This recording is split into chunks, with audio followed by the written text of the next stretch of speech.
The sound of shattering glass punctuated the silence. "Those were expensive," Diane Coleman said softly, her voice taking on a deadly calm that seemed out of place for a small-town bartender. The mountain of a man who just crushed her glasses in his massive fist sneered down at her, blood trickling from a cut on his temple. "What are you going to do about it, lady? Can't even see without these, can you?" Something changed in Diane's demeanor as she watched the pieces fall to the floor. The mild-mannered bartender vanished completely. In her place stood someone else entirely, someone dangerous. "I can see everything I need to," she replied. What followed shocked everyone in the last call that night. Diane moved with a fluid grace that belied her age and size. Each strike targeted maximum damage with minimum effort, the hallmark of a professional. The big Russian found himself desperately defending against an opponent who seemed to anticipate his every move. Their battle carried them across the bar, smashing furniture and shattering bottles. Finally, the man made a critical error, overextending on a powerful right cross. Diane slipped inside his guard, trapped his arm, and executed a brutal takedown that slammed him face first onto the bar counter. Before he could recover, she seized his head and slammed it down again with controlled violence. Then, with surgical precision, she delivered a series of strikes to his exposed spine. The sickening crack of vertebrae breaking echoed through the now silent bar. Diane stood over the motionless form, blood trickling from several cuts on her face. "Like I said," she whispered, "those glasses were expensive." A slow clapping sound drew everyone's attention to the door, where a tall, silver-haired man stood watching, his expression a mixture of admiration and hatred. "Magnificent," he said, "truly magnificent. I see why they called you the best, Nightingale." 3 days earlier, the last light of day filtered through tall redwoods surrounding Redwood Creek, Oregon, casting long shadows across the weathered exterior of a solitary establishment. A neon sign flickered to life, "The Last Call." The bar stood like a fortress at the end of a winding road, its wooden structure a testament to a bygone era. Inside, Merle Haggard played softly from an old jukebox, telling stories of hard men and harder lives. Behind the bar stood Diane Coleman, 42, with auburn hair pulled back in a practical bun. Black framed glasses perched on her nose, giving her the look of a librarian rather than a woman who could handle the roughest customers on their worst nights. Her movements were precise as she wiped down the counter, each stroke methodical, as if erasing evidence. Nothing suggested anything extraordinary, exactly how she preferred it. Behind the bar stood Diane Coleman, 42, with auburn hair pulled back in a practical bun. Black framed glasses perched on her nose, giving her the look of a librarian rather than a woman who could handle the roughest customers on their worst nights. Her movements were precise as she wiped down the counter, each stroke methodical, as if erasing evidence. Nothing suggested anything extraordinary, exactly how she preferred it. A framed photograph hung behind the bar. Most patrons never noticed it among the local memorabilia and faded newspaper clippings. The photo showed a younger Diane in a crisp black suit standing beside several serious-looking individuals in similar attire. The picture was deliberately placed in plain sight, the best place to hide something important. Sheriff Frank Miller entered the door, announcing his arrival. At 58, his weathered face carried the lines of a man who had seen more than most. He nodded at Diane and took his usual seat, where he could observe both the entrance and the entire room. "The usual, Frank?" Diane asked, already reaching for bourbon. "You know me too well," he replied, eyes scanning the room out of habit. As Diane poured his drink, her fingers moved with unexpected dexterity, the glass never touching the bottle, a professional technique rarely seen outside high-end establishments. The sheriff noticed but said nothing. He'd been watching her pour drinks for 7 years and had never seen her spill a drop, even when a bar fight erupted 3 feet away. "Quiet night," Miller commented, accepting the bourbon. "I like quiet," Diane replied, adjusting her glasses.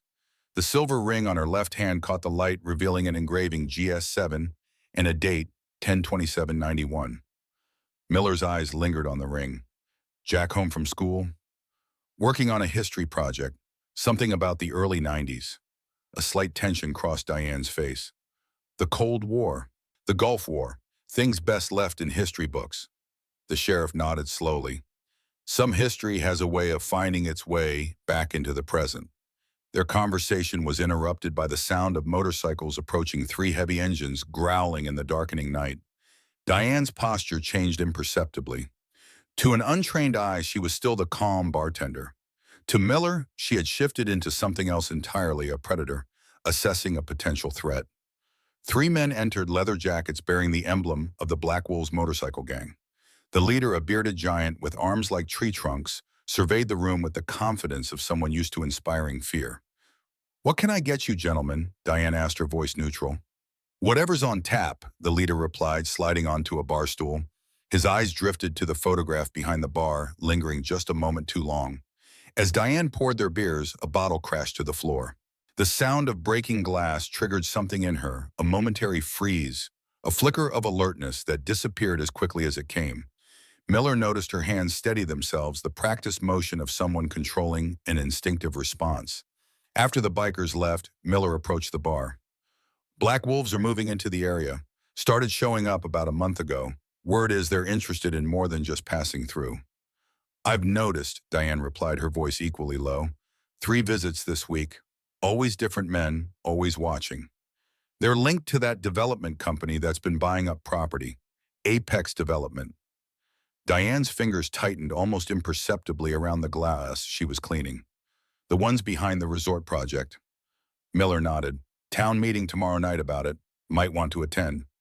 "I'll be there." She glanced at her watch. "It's getting late. I should call Jack." "Yeah, Diane," he said, his voice carrying unexpected weight. "Be careful. These people, they aren't just businessmen and bikers." "I know," she replied, meeting his gaze directly. "Neither am I just a bartender." Jack Coleman sat at the kitchen table surrounded by books and printouts when Diane arrived home. At 16, he had her auburn hair, but broader shoulders that hinted at the man he was becoming. His intense focus on the computer screen reminded her painfully of his father. "Find anything interesting?" she asked, setting down her bag. Jack looked up, excitement in his eyes. "Mom, did you know there was a secret military operation in these woods back in 1987, Operation Timberman? It was supposedly about monitoring Soviet activity off the coast, but get this," he turned the laptop to show her an old newspaper clipping. 3 people went missing during that operation. They were never found." Diane's expression remained neutral, but her heart rate increased. "Where did you find this?" "Library archives. Mrs. Holloway helped me access the old microfiche records." "And there's more. In 1991, there was an incident at Crater Lake. The official story was a training accident, but some locals reported seeing unmarked helicopters and men in hazmat suits." "Jack," Diane said carefully, "be careful about conspiracy theories." "It's not a conspiracy theory if it actually happened," he countered. "And look at this." He pulled up another document. A declassified memo mentioning glass shield operations in the Pacific Northwest between 1987 and 1991. Diane's hand moved instinctively to her left ring finger, touching the engraved GS7. "What's glass shield?" she asked, her voice deliberately casual. "That's just it. I can't find anything definitive. But it seems like it was some joint CIA military unit, super classified." "Sounds like the plot of a Tom Clancy novel," she said, forcing a smile. "Anyway, it's late. You should wrap up." Jack sighed, recognizing the dismissal. "Fine, but I'm presenting this next week and I want it to be good." Later that night, after Jack had gone to bed, Diane sat alone in the kitchen, a glass of bourbon in front of her. She rarely drank, but tonight memories pressed too close to the surface. From her pocket, she removed a small photograph, creased and worn from years of handling. A man in military fatigue stood with his arm around a younger Diane, both smiling despite the dust and grime covering their faces. The mountains of Kuwait rose in the background. "He's asking questions, Tom," she whispered to the image. "About Glass Shield, about Crater Lake. He's too smart, just like you were." A soft creak from the hallway made her look up. Jack stood in the doorway watching her. "Was that my dad?" he asked. Diane slipped the photo back into her pocket. "Yes. I'm old enough to handle complicated," he said, sitting across from her. "I know he died before I was born. I know he was in the military. That's it." Diane took a deep breath. "Your father was a good man, the best I've ever known. He died serving his country." "In the Gulf War?" "Yes," she said, the partial truth bitter on her tongue. "Were you in the military too?" A moment of hesitation. "I worked for the government." "Doing what?" "Analysis, intelligence work." Another partial truth. Jack's eyes narrowed. Is that why we have triple locks? Why you check the perimeter every night? Why you taught me recognition codes when I was 10? The world can be dangerous, Jack. For a bartender and her son in a small Oregon town. He shook his head. Mom, I'm not stupid. Normal people don't live like we do. Before Diane could respond, her phone buzzed. A text message from an unlisted number. Wolves hunting. Secure the fledgling. She stood immediately. Jack, get your emergency bag. We're going to Miller's cabin tonight. What, why? No questions, now. The authority in her voice brooked no argument. Jack had been drilled since childhood when emergency protocols activated. You move first and ask questions later, Mom. The town hall of Redwood Creek was filled beyond capacity the following evening. Mayor Thompson called the meeting to order and introduced Ray Danvers from Apex Development. Ray Danvers rose and approached the podium. Tall and fit with silver threading through his dark hair, he moved with the confidence of someone accustomed to command. His tailored suit spoke of wealth, but his eyes, sharp and assessing, suggested something beyond a mere businessman. Thank you, Mayor, Danvers began, his voice carrying a slight East Coast accent. Apex Development sees tremendous potential in Redwood Creek. Our proposed resort would bring jobs, tourism, and economic growth to this beautiful region. As he outlined the project, Diane studied him from her seat near the back. There was something familiar about his mannerisms, the way he controlled the room. The project would require approximately 2,000 acres, Danvers continued, including several properties along Pinecrest Road. A murmur rippled through the crowd. Pinecrest Road was where the last call stood. Of course, we're prepared to offer generous compensation to current property owners, Danvers added smoothly. His eyes swept the room and paused briefly on Diane. Something flickered in his expression. Recognition Sheriff Miller, seated beside Diane, leaned over. You know him, he whispered. No, she replied quietly, but I think he knows me. As the meeting concluded, Danvers made his way through the crowd, shaking hands and reassuring concerned citizens. He worked the room like a politician, each interaction calculated for maximum effect. Diane moved toward the exit, but Danvers intercepted her. Ms. Coleman, isn't it? He said, extending his hand. Ray Danvers, I understand you own the last call. She shook his hand briefly. That's right. Interesting career choice, he remarked, studying her face. The bar business can be unpredictable. I prefer unpredictable to boring, she replied evenly. I'd love to discuss your property sometime. Perhaps I could stop by tomorrow, say after closing. Before Diane could respond, Sheriff Miller appeared at her side. Evening, Mr. Danvers, he said, his presence a deliberate buffer. Danvers' eyes narrowed slightly. Sheriff, I was just introducing myself to Ms. Coleman. I'm sure you were, Miller replied. Diane, Jack called, said he needs help with that project. The message was clear. Diane nodded. I should go. Mr. Danvers, feel free to come by the bar sometime. We're open until midnight. Same. Sheriff Miller's cabin sat deep in the forest, accessible only by a narrow dirt road that most locals didn't know existed.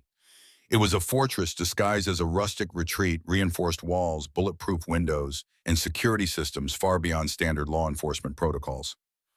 Miller met them at the door, shotgun in hand. Secure inside, he said, ushering them in. Perimeter alarms are active. Once inside, Jack watched in astonishment as his mother and the sheriff moved with practiced coordination, checking sightlines, securing entry points, and establishing defensive positions. Will someone please tell me what's going on? He demanded.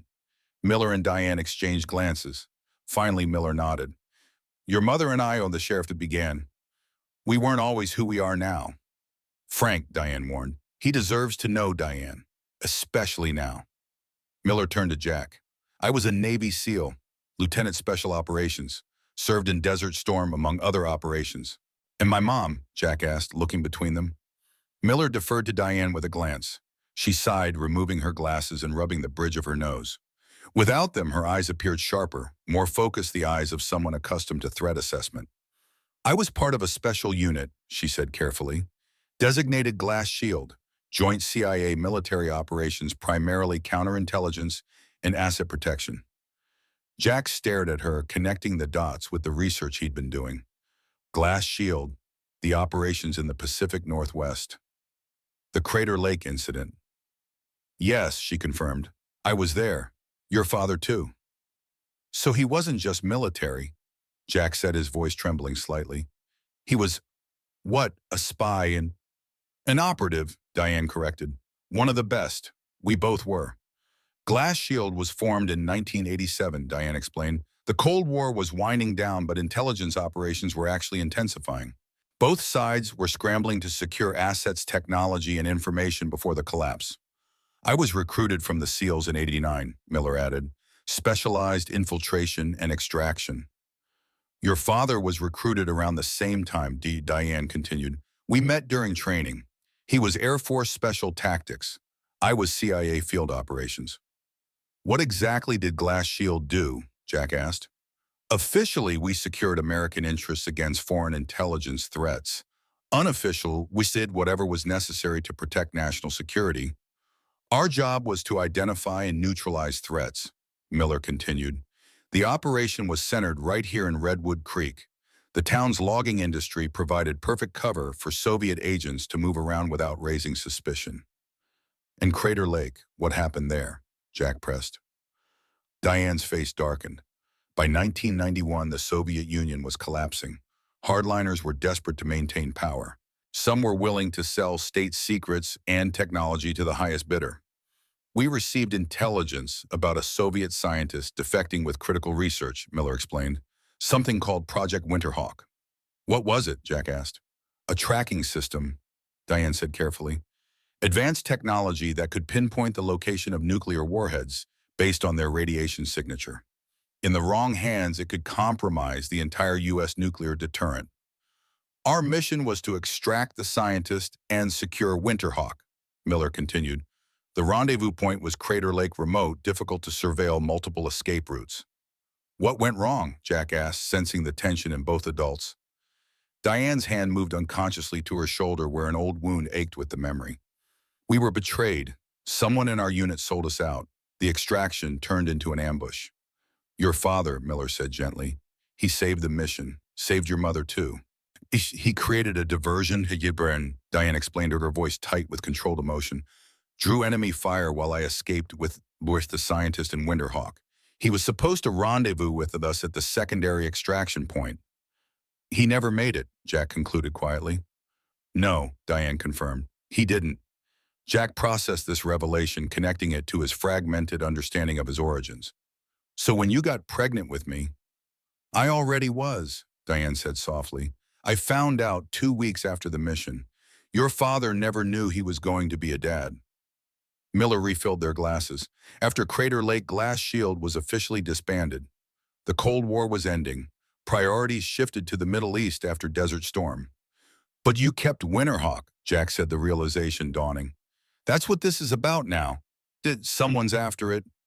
Diane's expression confirmed his suspicion. Winterhawk was never turned over to the government.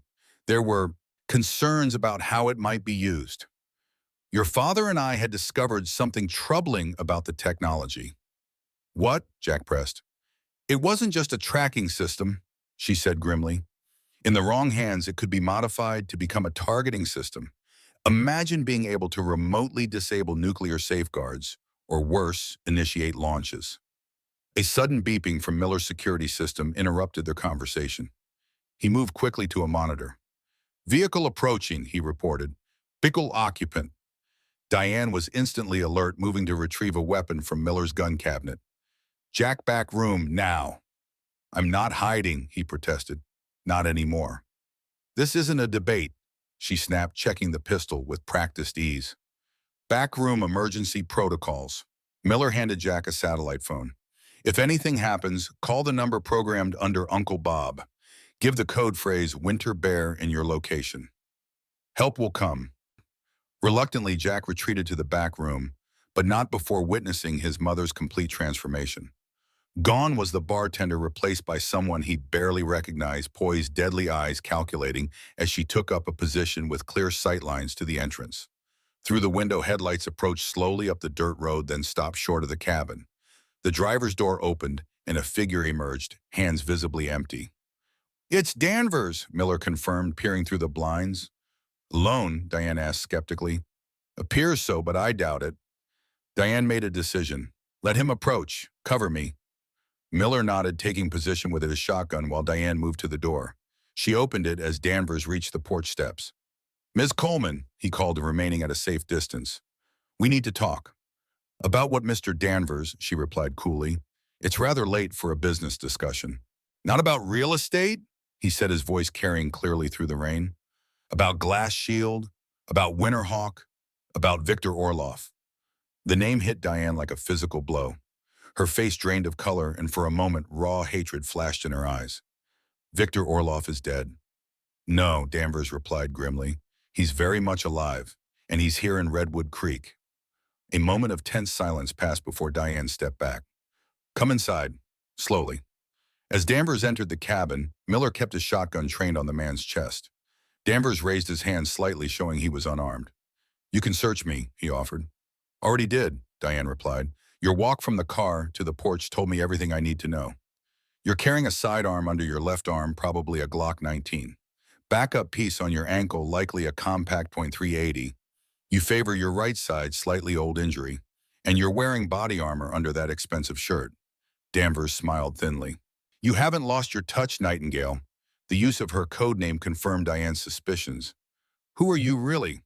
Someone who knows exactly who you are, Diane Coleman. Or should I say, Major Diana Constance, CIA Special Activities Division, Glass Shield Operational Commander. In the back room, Jack pressed his ear against the door, absorbing this new revelation about his mother. You still haven't answered my question, Diane pressed. Danvers sighed. Special Agent Raymond Danvers, FBI Counterintelligence Division. I was the liaison to Glass Shield during Operation Timberman. Diane's eyes widened slightly in recognition. You were younger then, less gray. Weren't we all? He replied with a humorless smile. Miller lowered his shotgun slightly. Why are you here, Danvers? And what's this about Orloff being alive? Victor Orloff was the KGB handler who orchestrated the ambush at Crater Lake, Danvers explained. Officially, he died during the collapse of the Soviet Union, caught on the wrong side of the August coup in '91. I know who he was, Diane said coldly. He's the man who killed Tom. The words hung in the air, weighted with 16 years of buried grief and rage.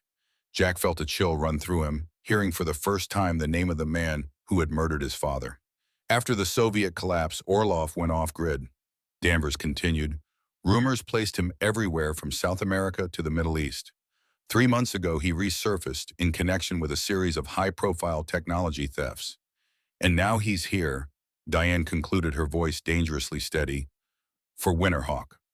Yes, Danvers confirmed. Apex Development is a shell company. The resort project is cover for an extensive search operation. Black Wolves are Orloff's private army ex-military contractors with specialized skills. How did he find me? Diane demanded, her knuckles white around the grip of her weapon.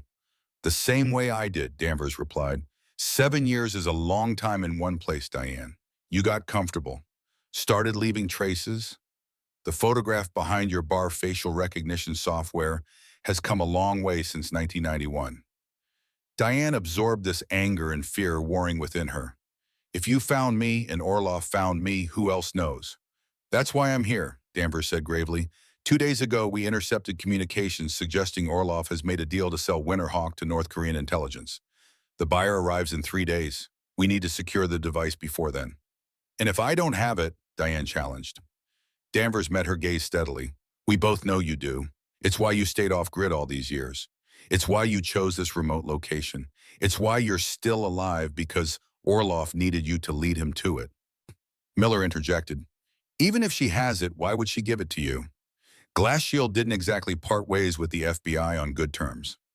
Because right now I'm her best option, Danvers replied. Orloff has at least 20 operatives in the area. They've been watching you, your bar, your son. The only reason they haven't moved against you is because they don't know exactly where Winterhawk is hidden. From the back room came a sudden crash. Diane and Miller reacted instantly, weapons raised toward the noise. Jack, Diane called sharply. The door burst open and Jack stood there, face flushed with anger. You lied to me. My whole life, everything you told me about who you are, who Dad was, it was all lies. Jack, that's not true. Diane began, but he cut her off. Major Diana Constance, CIA Glass Shield Commander. When were you going to tell me, Mom? When Orloff's men came to kill us. Danvers observed the exchange with interest. Your son has your fire, Diane. Stay out of this, she snapped, then turned back to Jack. I never lied about who your father was. Tom Spencer was the bravest, most honorable man I've ever known. I just couldn't tell you everything. For your protection, Jack finished bitterly. Yeah, I got that part. A sudden beeping from Miller's security system interrupted the tense family moment. Miller moved quickly to the monitor. Multiple vehicles approaching, he reported grimly. At least 3 coming fast. Danvers cursed. They must have followed me. I was careful, but... Save it. Diane cut him off, already moving into action. Jack, go bag now. Miller evacuation protocol. As Jack hurried to grab the emergency bag, Diane turned to Danvers. If you're really here to help prove it, we have about 3 minutes before they surround this place. Danvers pulled out his phone and made a rapid call. Eagle position compromised. Need immediate extraction coordinates to follow. Authorization code Bluebird 7. Meanwhile, Miller had opened a hidden panel in the floor revealing a trapdoor. Tunnel leads to a ravine half a mile east. Vehicle stashed there. Orloff's men will have the perimeter covered, Danvers warned. Standard Russian tactical approach, overlapping fields of fire, infrared surveillance. Then we create a diversion, Diane said, pulling a remote detonator from Miller's equipment drawer. Frank, the hunting cabin charge is still active. Miller nodded. 3 miles northwest. Set them last deer season. Good enough. She activated the detonator. In the distance, a muffled explosion lit up the night sky. Almost immediately, they could hear vehicles changing direction, heading toward the new threat. That won't fool them for long, Danvers cautioned. It doesn't need to, Diane replied, checking her weapon one last time. Jack, stay between Miller and me. Danvers, you take point. Any sign of betrayal, I'll put a bullet in you without hesitation. Mom, Jack said quietly, I need to know, is Winterhawk worth all this? Worth people dying over? Diane met his gaze, her expression softening slightly. No technology is worth a human life, Jack. But in the wrong hands, Winterhawk could cost millions of lives. That's why your father gave his life protecting it. That's why I've spent 16 years hiding it. And why Orloff wants it, Jack concluded, understanding dawning in his eyes.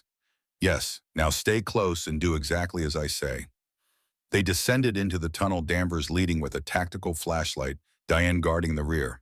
As the trapdoor closed above them, sealing them in darkness, save for the narrow beam of light ahead, Jack realized his ordinary life had vanished as completely as the cabin above them. Alexei Volkov surveyed the empty cabin with cold fury.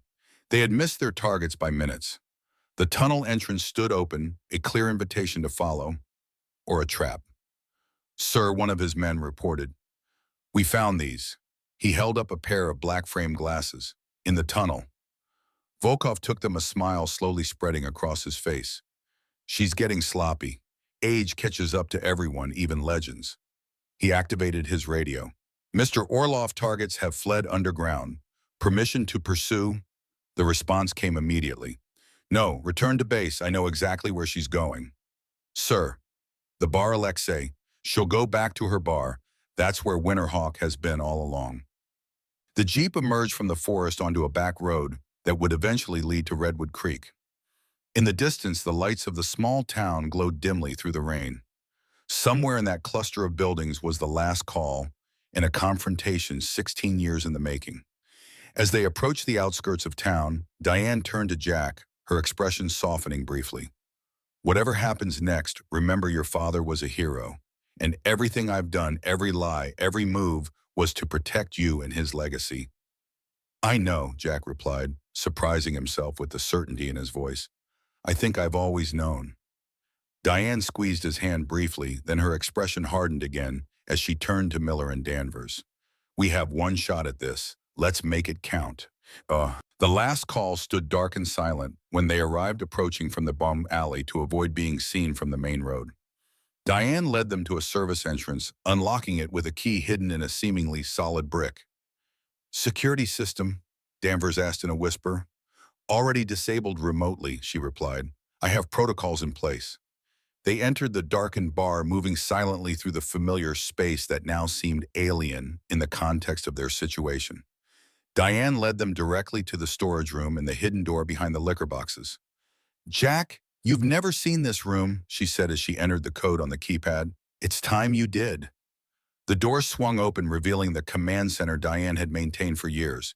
Jack stared in amazement at the surveillance equipment, weapons, and communications technology hidden behind the facade of a simple bar. "This was here the whole time?" he asked incredulously. "Since we moved in," Diane confirmed, moving immediately to the computer system. "Miller perimeter security. Danvers watched the front." As they took their positions, Diane accessed the computer, fingers flying across the keyboard. "Servers still secure. No breach attempts." "Can you extract the data?" Danvers asked, peering through blinds at the empty street outside. "Working on it," she replied. "Jack, there's a metal case in that cabinet. Bring it here, Bertie." Jack retrieved a reinforced aluminum case which Diane opened with her thumbprint. Inside was a slot clearly designed for a specific device. "Winterhawk?" Jack asked. "It's home," Diane confirmed, continuing to work at the computer. "The actual device is elsewhere." "Where?" Danvers asked sharply. Diane gave him a cold look. "Need to know Agent Danvers, and right now you don't." Before Danvers could respond, Miller hissed from his position, "Vehicle approaching. No lights." Everyone tensed. Diane finished her work on the computer, extracting a small drive and securing it in a hidden pocket. "Time to move," she said. "Back exit. Now." "Wait," Jack said suddenly. "If they're coming here looking for Winterhawk, why don't we set a trap, use the bar itself?" Diane looked at her son with new appreciation. "What did you have in mind?" "You've always said the best place to hide something is in plain sight," Jack continued. "What if we make them think Winterhawk is here, but it's actually a decoy?" A slow smile spread across Diane's face, a predator's smile that transformed her features. "Like father, like son," she murmured. "Miller will need your demolition expertise." "Already thinking the same thing," the sheriff replied, opening an equipment bag he'd brought from the cabin. They worked quickly, preparing the bar for unwelcome visitors. Diane retrieved hidden weapons from various caches throughout the building, arming herself and offering extras to Miller and Danvers. "Jack, you'll exit through the cellar," she instructed. "There's a passage that leads to the old storm drain. Follow it north for half a mile, then surface." "I'm not leaving," Jack insisted. "This is my fight too." "Jack." "Mom, I'm 16, not 6, he said, echoing his words from earlier. "Dad died protecting Winterhawk. I'm not running while you risk your life for the same thing." Diane recognized the determination in his eyes, Tom's determination. "Fine, but you stay in the command room, monitor the cameras, and communicate through these." She handed him an earpiece. "No heroics." As they completed preparations, Miller reported, 3 vehicles now surrounding the building. "Right on schedule," Diane said grimly. She turned to Danvers. "Last chance to prove which side you're on, Agent." Danvers checked his weapon. "I've spent 15 years tracking Orloff. I'm not walking away now." "Good," she replied, "because here they come." Outside, car doors opened and closed quietly. Shadows moved across the exterior, cameras converging on the bar from multiple directions. Professionals well coordinated, armed with military-grade weapons. In the command room, Jack watched the monitors with growing tension. "Mom, I count 15 hostiles. Tactical formation." Through his earpiece, Diane's voice came calm and steady. "Remember what I told you about asymmetric warfare? Jack, numbers don't matter when you control the battlefield." On the main floor, Diane took position behind the bar, the familiar territory now transformed into a defensive position. Miller crouched near the kitchen entrance, shotgun ready. Danvers positioned himself with a view of the front door. The first attempt to breach came at the back entrance.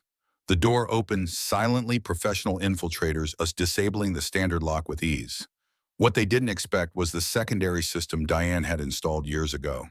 The moment the door swung past a certain point, a localized EMP device activated, frying the night vision goggles and communications equipment of the first entry team. In the momentary confusion, Miller struck. 2 quick suppressed shots dropped the lead operatives. The third managed to retreat, shouting warnings to his team. "Phase 1 complete," Miller reported via comms. "They'll switch to aggressive entry now." "Ready," Diane confirmed from her position. Sure enough, moments later, multiple entry points were breached simultaneously. Windows shattered, the front door splintered under a battering ram. Black-clad figures poured in weapons, sweeping the darkened interior. What followed was a masterclass in home field advantage. Diane had lived and worked in this building for 7 years, memorizing every creaking floorboard, every line of sight, every potential cover position. More importantly, she had modified the structure specifically for this scenario. Pressure plates beneath certain floorboards triggered flashbang devices. Narrow UV lights invisible to the naked eye, but blinding through night vision equipment activated strategically. The sprinkler system, modified to disperse a fine mist of CS gas mixed with water, created a disorienting environment for the intruders. In the chaos, Diane moved like a ghost. Her first target never saw her coming, a swift strike to the throat followed by a disarm maneuver that left him unconscious and her with an additional weapon. Her second and third fell similarly, victims of an operative who had once been legendary for close-quarters combat. Miller and Danvers engaged with disciplined fire, creating crossfire zones that funneled the intruders into predetermined killing zones. It was a brutal, efficient defense that spoke to years of training and experience. In the command room, Jack watched in awe and horror as his mother, the woman who had packed his lunches and taught him to ride a bike, systematically dismantled a professional hit team. Through it all, Diane waited for the one face she hadn't yet seen: Victor Orloff himself, the man responsible for Tom's death, the shadow that had haunted her for 16 years. The attack faltered as the intruders realized they had walked into a carefully orchestrated trap. Those still capable began a tactical retreat, dragging wounded comrades with them. "They're pulling back," Danvers reported. "This was just the first wave." "I know," Diane replied. "They were testing our defenses, assessing our capabilities." "Impressive showing," came a new voice from the front entrance.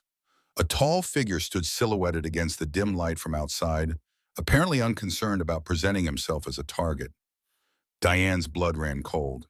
She knew that voice, cultured, slightly accented, utterly devoid of humanity. "Orloff," she said flatly, raising her weapon. "Major Constance," he replied, stepping further into the bar.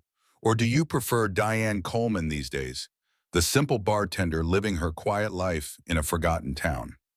Victor Orloff had aged well for a man presumed dead for over a decade. Tall and lean, with silver hair and the bearing of an aristocrat, he moved with the confidence of someone accustomed to power. His eyes, however, revealed his true nature: cold, calculating, utterly remorseless. "You're trespassing," Diane said evenly, keeping him in her sights. "Bar's closed." Orloff smiled thinly. "After all these years, still the same nightingale. Tell me, did you ever mourn Captain Spencer? Or did you simply move on to the next mission?" The mention of Tom's rank and name, details that only someone intimately familiar with Glass Shield would know, sent a surge of rage through Diane that she barely contained. Her finger tightened almost imperceptibly on the trigger. "What do you want, Victor?" she asked, though she already knew the answer. "Don't insult my intelligence," he replied. "Winterhawk, the culmination of Project Svarog, the most significant quantum leap in weapons technology since the Manhattan Project." "Winterhawk was never meant to be a weapon," Diane countered. "It was designed as a verification system for arms control agreements." Orloff laughed softly. "Is that what Kharkov told you before he died?" How noble, how utterly false. Svarog was always a weapons program disguised as arms control technology, the perfect Trojan horse. "You're stalling," she observed. "Waiting for reinforcements. Or something else." Orloff smiled again. Perceptive as ever, but not quite accurate. A new voice joined the conversation, one that sent a chill down Diane's spine. "He's waiting for me," said Ray Danvers, stepping out from behind the bar with his weapon trained on Diane. The betrayal, while not entirely unexpected, still stung.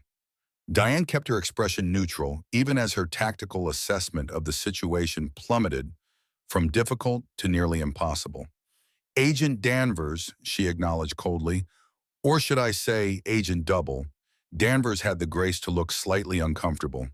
"It's complicated, Diane." "It always is with traitors," she replied. "Not treason," he corrected. "Pragmatism. The world changed after 9/11. New enemies, new alliances. Orloff has resources, intelligence that's been valuable to certain operations. And in exchange, you helped him track me down," Diane concluded. "How long have you been working together?" 5 years, Orloff answered for him. Agent Danvers approached me in Dubai with an interesting proposition. He needed access to my networks in Central Asia. I needed information about former Glass Shield operatives. Miller, still hidden in his position, maintained radio silence. In the command center, Jack watched the betrayal unfold, his hand hovering over the emergency protocols Diane had shown him earlier. "Where is the device, Diane?" Danvers asked, his tone almost apologetic. "It doesn't have to end badly. Just give us Winterhawk and you and your son can disappear again. New identities, new location, I can arrange it all." "My son," Diane repeated, a dangerous edge entering her voice. "You dare mention my son after this betrayal?" "It's a generous offer," Orloff interjected smoothly. "One I've endorsed personally. You have my word, no harm will come to either of you."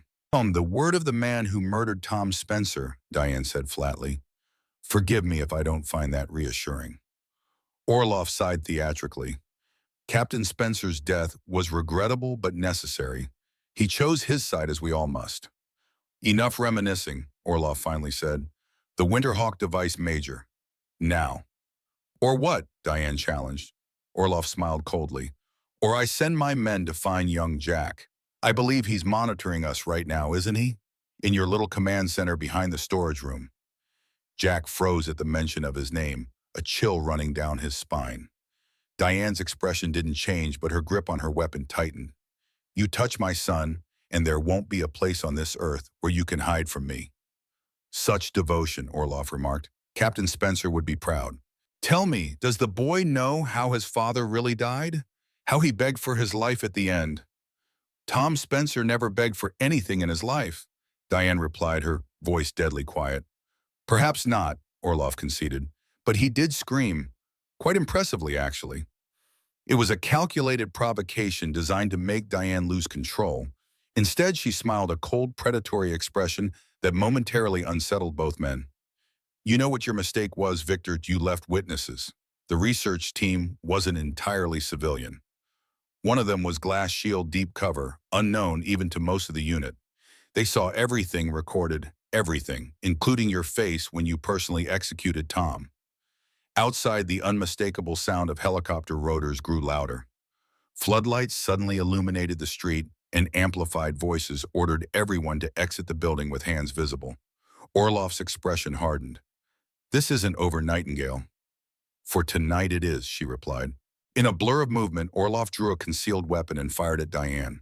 She was already moving, diving behind the bar, as bullets splintered wood where she had stood seconds before. Chaos erupted. Miller opened fire from his position, forcing Orloff and his man to seek cover. Danvers, caught in the crossfire, retreated toward the back exit.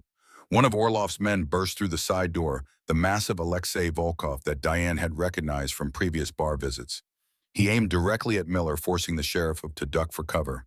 In the command room, Jack watched in horror as Volkov advanced toward the bar where his mother had taken position. Without thinking, he activated the intercom. "Mom, 3 o'clock, big guy coming." Diane heard her son's warning and shifted position, but Volkov had already spotted her. He fired twice, forcing her deeper behind the bar. "The great Nightingale," he taunted, moving closer. "Hiding behind a bar. How the mighty have fallen." From her position, Diane could see Miller pinned down by crossfire, unable to help. Danvers was nowhere in sight, likely escaped through the back. She was on her own, against Volkov. The big Russian reached the bar and vaulted over it, expecting to catch Diane cowering in the corner. Instead, he found an empty space and then felt cold steel against his neck as she emerged from beneath the bar. "Hello, Alexei," she said calmly. He reacted with surprising speed for his size, knocking her weapon aside and delivering a powerful backhand that sent her staggering. He followed with a flurry of strikes that would have overwhelmed a lesser opponent. Diane countered, using his momentum against him, but Volkov was good, very good. He managed to land a crushing blow to her ribs, driving the air from her lungs. A second strike sent her crashing into the shelves behind the bar, shattering bottles and glasses. "You've gotten old," he taunted, reaching into his pocket and pulling out her glasses, the ones he'd found at Miller's cabin. He crushed them in his fist, letting the pieces fall to the floor. "And now you can't even see." Something changed in Diane's demeanor as she watched her glasses being destroyed. The bartender vanished completely. In her place stood Major Diana Constance, the legendary operative of Glass Shield.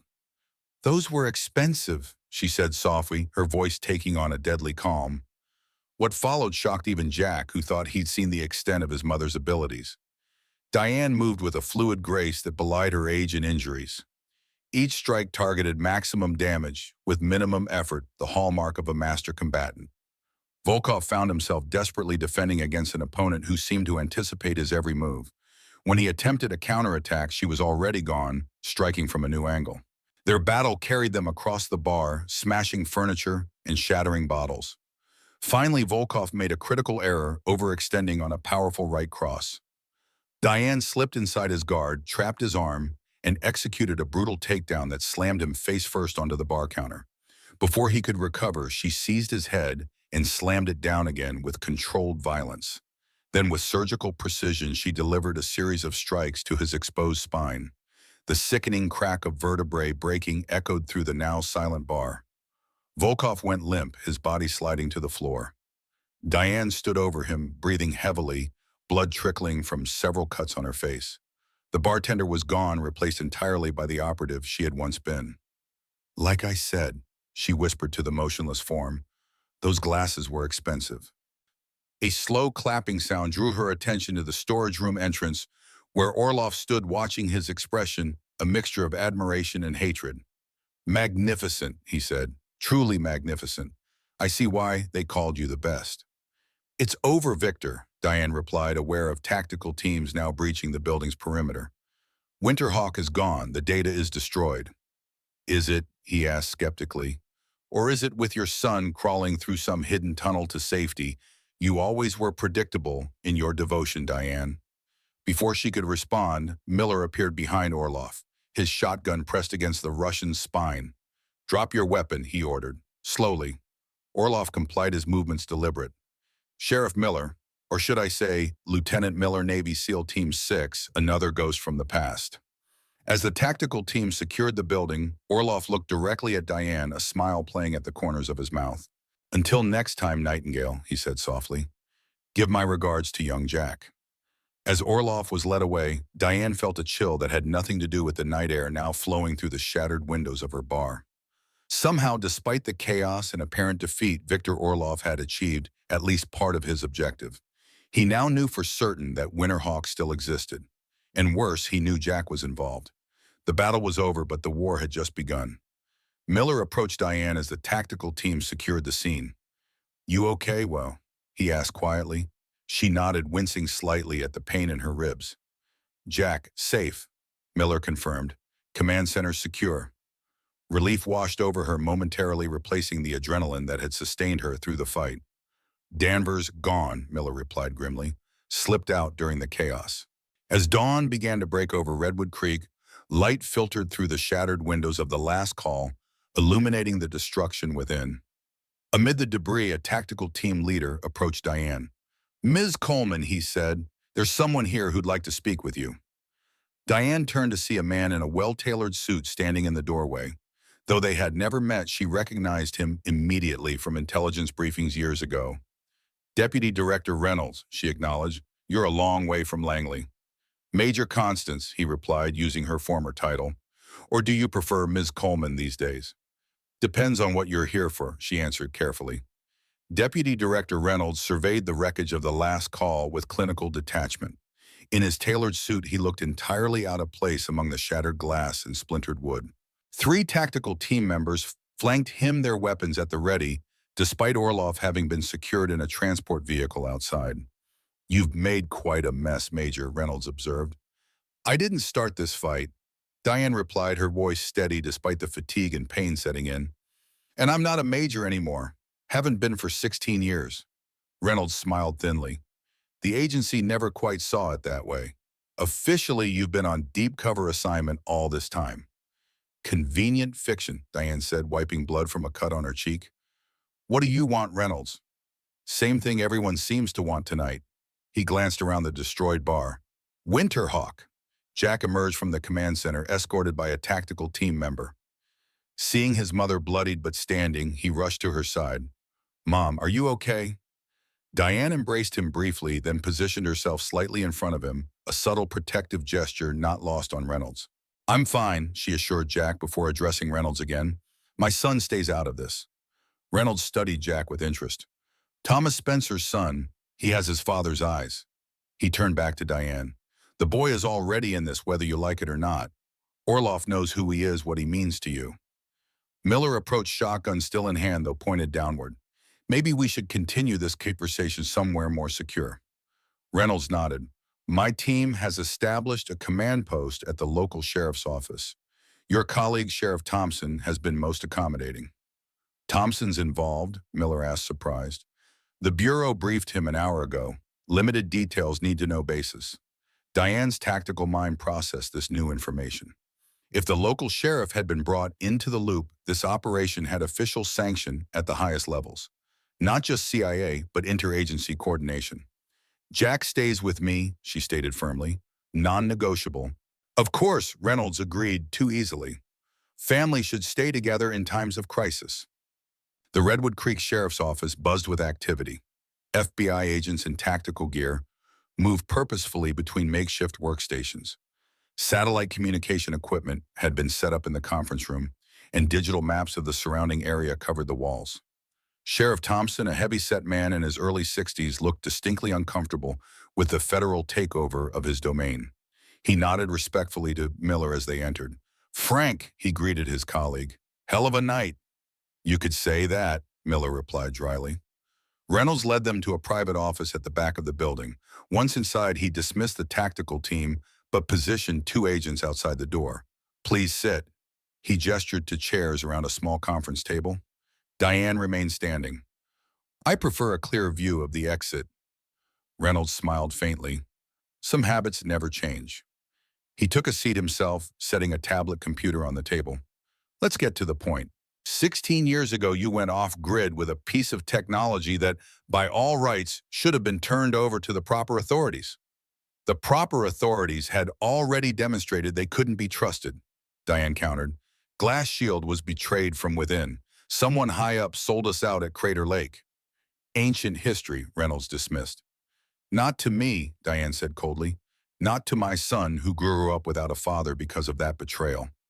Reynolds had the decency to look momentarily abashed. Fair enough, but circumstances have changed. Victor Orloff is back, and he's not working alone. We have credible intelligence suggesting he's connected to a network of former Soviet intelligence officers operating as private contractors. They're selling specialized services and technology to the highest bidders. And now he wants Winterhawk to complete his catalog, Diane concluded. Precisely. Reynolds tapped his tablet, bringing up a series of surveillance photos. These were taken 3 months ago in Singapore, Orloff meeting with North Korean intermediaries. Diane studied the images with a professional eye. The man on the left, that's Colonel Park Sung-min, North Korean military intelligence. You're well informed for a bartender, Reynolds remarked. I read the newspapers, she replied smoothly. Reynolds continued. 2 weeks ago, we intercepted communications indicating a deal had been struck. $15 million for winter gear, their code for Winterhawk. The buyer arrives in Portland in approximately 48 hours. And you want me to hand over Winterhawk so you can, set up a sting operation? Diane asked skeptically. Initially, yes, Reynolds admitted, but given tonight's events, we've had to adapt. Orloff is in custody, but his network remains active. Agent Danvers is still at large, and we believe he has direct communication with Orloff's buyers. Danvers? Diane practically spat the name. He was working with Orloff all along. We don't know when he was turned, Reynolds said, but his betrayal compromises several ongoing operations. He knows too much protocols, safe houses, active agents in the field. Jack had been silent, absorbing everything with the keen intelligence he'd inherited from both parents. Now he spoke up. Why do you need my mom? You have Orloff. Make him talk. Reynolds turned his attention to the teenager. Perceptive question, young man. Victor Orloff is what we call a black hole asset. No amount of interrogation will yield actionable intelligence. He's been trained to resist every technique in our arsenal. Then use the techniques not in your arsenal, Jack suggested darkly. Jack, Diane warned, though a hint of pride flickered in her eyes at her son's protective instinct. Reynolds studied Jack with renewed interest. You have your mother's directness, But that's not how we operate, not anymore. Hmm. He turned back to Diane. We need Winterhawk as bait. We need to draw out Danvers and the North Korean buyers. Complete the transaction under controlled conditions, then roll up the entire network. Using my family as bait, Diane translated. Not happening. You misunderstand, Reynolds countered. We're not asking you to be bait. We're offering protection. Orloff's men will be hunting you now. They know about Jack. They'll use him to get to you and through you to Winterhawk. Miller, who had been listening silently, interjected. What exactly are you proposing, Director? Full protective custody, new identities, relocation, the works. In exchange for Winterhawk and your cooperation in the operation to capture Danvers and the buyers. Diane laughed without humor. I've been hiding from people like you for 16 years. What makes you think I need your protection now? Because of what happened tonight, Reynolds said simply. Your cover is blown. The quiet life you built here is over. You can run again, start over somewhere new, but Orloff's network will find you eventually, and next time they might get to Jack first. The implicit threat hung in the air.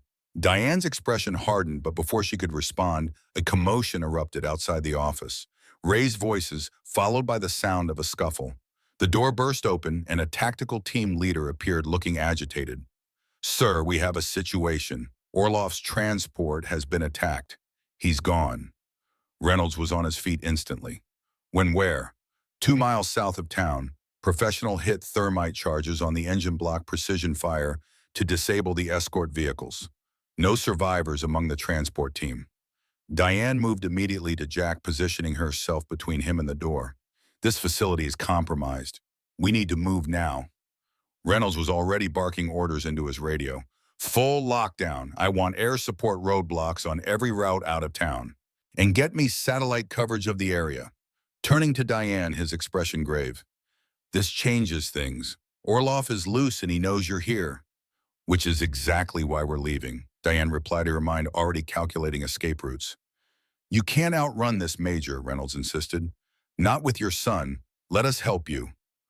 For the first time, uncertainty flickered across Diane's face. She glanced at Jack, then at Miller. The stakes had changed dramatically in the span of seconds. Mom, Jack said quietly, what do we do? Before she could answer, the lights went out, plunging the sheriff's office into darkness. Emergency lighting kicked on seconds later, bathing everything in an eerie red glow. Power cut, Miller observed grimly. They're coming. Reynolds drew a sidearm. Defensive positions. Alpha team secure the perimeter. Bravo team escort package to the fallback position. No, Diane countermanded. Your fallback position is probably already compromised. Danvers knows all your protocols. She turned to Miller. The old logging camp, Miller nodded.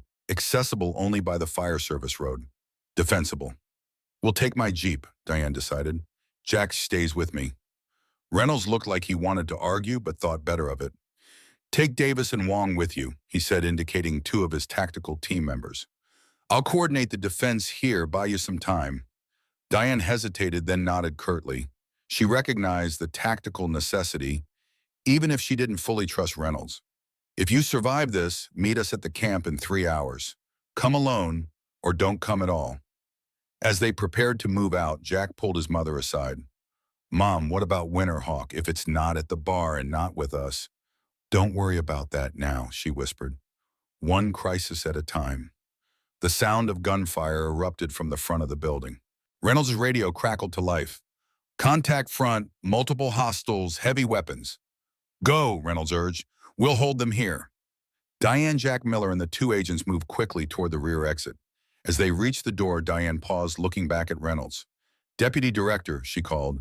If you make it out of this, we need to have a serious conversation about who really betrayed Glass Shield 16 years ago. Something flashed across Reynolds' face, too quick to identify, but it set off warning bells in Diane's mind. Before she could analyze it further, more gunfire erupted closer this time, and Miller pulled her through the door. The old logging camp sat nestled in a valley 3 miles from the nearest paved road. Abandoned decades ago when the timber company went bankrupt, its weathered buildings had been reclaimed by forest over the years. Only the main lodge and a few outbuildings remained relatively intact, their exteriors camouflaged by creeping vines and moss. Miller's Jeep bounced along the overgrown fire service road, headlights off navigating by moonlight. Behind them, the glow of Redwood Creek was occasionally punctuated by flashes of light, continuing the conflict in the town they'd left behind. "You think Reynolds will make it?" Miller asked as they approached the camp. "Doesn't matter," Diane replied tersely.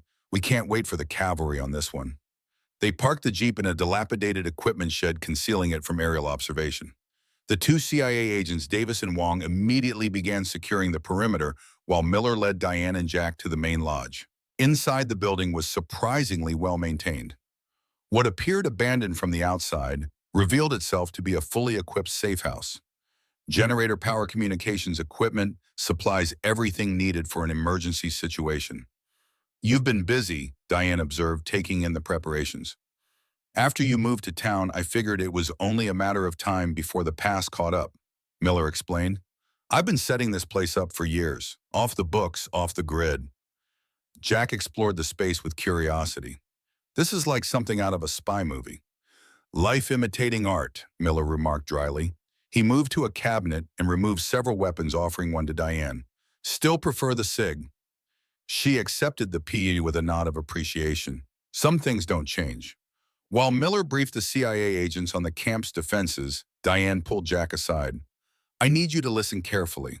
She began, her voice low and intense. "Things are going to get worse before they get better. I need to know you can handle yourself if we get separated." Jack straightened, meeting her gaze directly. "I can handle it, Mom. You've been training me my whole life, even if I didn't know that's what you were doing." Pride mingled with regret in Diane's eyes. "You're right, and I'm sorry for the secrets, for not telling you who your father really was, who I really was." "I understand why you did it," Jack said, surprising well. "You were protecting me, but I'm not a kid anymore, Mom. I need to know everything if I'm going to help." Diane studied her son's face, so much like Tom's, it sometimes hurt to look at him. But the determination in his eyes was all her own. "All right," she decided. "No more secrets. Winterhawk isn't just a tracking system for nuclear weapons. It's a key, a digital key that can potentially access any nuclear launch system in the world. The Soviets designed it as the ultimate fail-safe, or the ultimate weapon, depending on how you look at it." Jack's eyes widened. "So it could theoretically launch nuclear missiles." "Or prevent their launch," Diane clarified. "That's what made it so valuable. Kharkov, the scientist who defected, believed it could be used to ensure mutual disarmament, a tool to enforce peace. But in the wrong hands, it's Armageddon in a thumb drive," she confirmed grimly. "Where is it now?" Jack asked. Diane glanced toward the door, ensuring they weren't overheard. "The physical device is hidden, but the activation codes, the algorithms that make it work, those are encrypted and stored in multiple locations. One part was at the bar on the server. Another part," she hesitated, then continued, "another part is with you." "With me?" Jack looked stunned. "How?" "The medallion I gave you for your 13th birthday, the one that belonged to your father." Jack's hand instinctively went to his chest, where the silver medallion hung on a chain beneath his shirt. He'd worn it every day for 3 years, never suspecting it was anything but a memento. "It contains a micro SD card," Diane explained, "encrypted, undetectable to standard scanning equipment. 1/3 of the Winterhawk access protocols. And the other third," Diane tapped her temple, "up here, memorized. I'm the only one who knows how to put all 3 pieces together." Jack absorbed this revelation, understanding now the true weight of the secret his mother had carried all these years. "So Orlov needs all 3 pieces. The server data, my medallion, and you." "Yes, which is why we need to stay together, stay ahead of him until we can—" Her explanation was cut short by the sound of the back door opening. Miller entered with Davis, their expressions grim. "Wong's down," Miller reported. "Sniper shot professional. No visual on the shooter." Diane immediately shifted into tactical mode. "They found us already." "How?" Davis looked uncomfortable. "Ma'am, I think they might have tracked us." "How?" Diane demanded. "We ditched our phones, took a circuitous route." The agent hesitated, then reached into his pocket and removed what appeared to be a standard-issue tactical radio. "These were distributed just before the operation. I think they might be compromised." Diane snatched the radio, examining it quickly before smashing it against the floor. GPS tracker built into the battery housing. Disguised to look like normal circuitry. Her eyes narrowed dangerously. Your agency has been infiltrated, Agent Davis. Or Reynolds sold us out, Miller suggested darkly. Either way, we've got incoming, Diane concluded. She turned to Jack. Remember the emergency protocols I taught you, the ones for worst-case scenario? Jack nodded, suddenly pale. The tunnel system. Exactly. There's an entrance in the cellar of this building. It leads to a cave system that exits 3 miles north. Miller has a vehicle stashed at the exit point. You're not coming with me, Jack realized, reading her expression. I need to stay and slow them down, Diane confirmed. Give you a head start. No, Jack protested. We stay together. You just said, plans change when circumstances change. She cut him off. This isn't a debate, Jack. Miller will go with you, the sheriff looked surprised. Like hell I will. My place is here covering your retreat. Your place is protecting my son, Diane countered fiercely. He needs the third piece of Winterhawk Frank. The part in my head. I've written it down, it's in the lining of his jacket. But he needs someone to help him understand it, implement it. Understanding dawned on Miller's face. You're going to destroy it, once and for all. It's the only way to end this, Diane confirmed. But I need time and I need to know Jack is safe. Before Miller could respond, Agent Davis, who had been monitoring the perimeter, called out, movement in the trees, multiple hostiles closing in from the east. Diane made a split-second decision. Davis, you're with me. Miller, get Jack out through the tunnel now. Mom, please, Jack begged, fear evident in his voice for the first time. Don't do this. Diane pulled him into a fierce embrace. Listen to me. Everything I've done, every choice, every sacrifice has been for you. To keep you safe, to give you a chance at a normal life. I need you to live, Jack. Live and remember who you are, who your father was. She pressed something into his hand, her silver ring with the GS7 engraving. This was your father's before it was mine. Now it's yours. Tears welled in Jack's eyes. This feels like goodbye.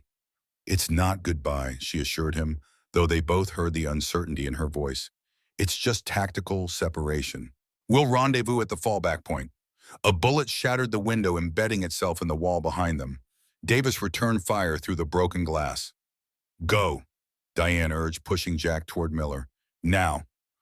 With a last anguished look at his mother, Jack allowed Miller to lead him toward the cellar door. As they disappeared below, Diane turned her full attention to the battle at hand.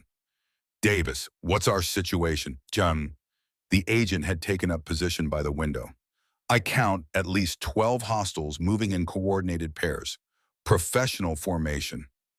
They're not rushing, they're methodically closing the net. Danvers, Diane concluded. He's coordinating them. He knows we can't all escape through the tunnel. It's too narrow for rapid movement. He's expecting us to make a stand here. So what's the play? Davis asked, squeezing off another carefully aimed shot.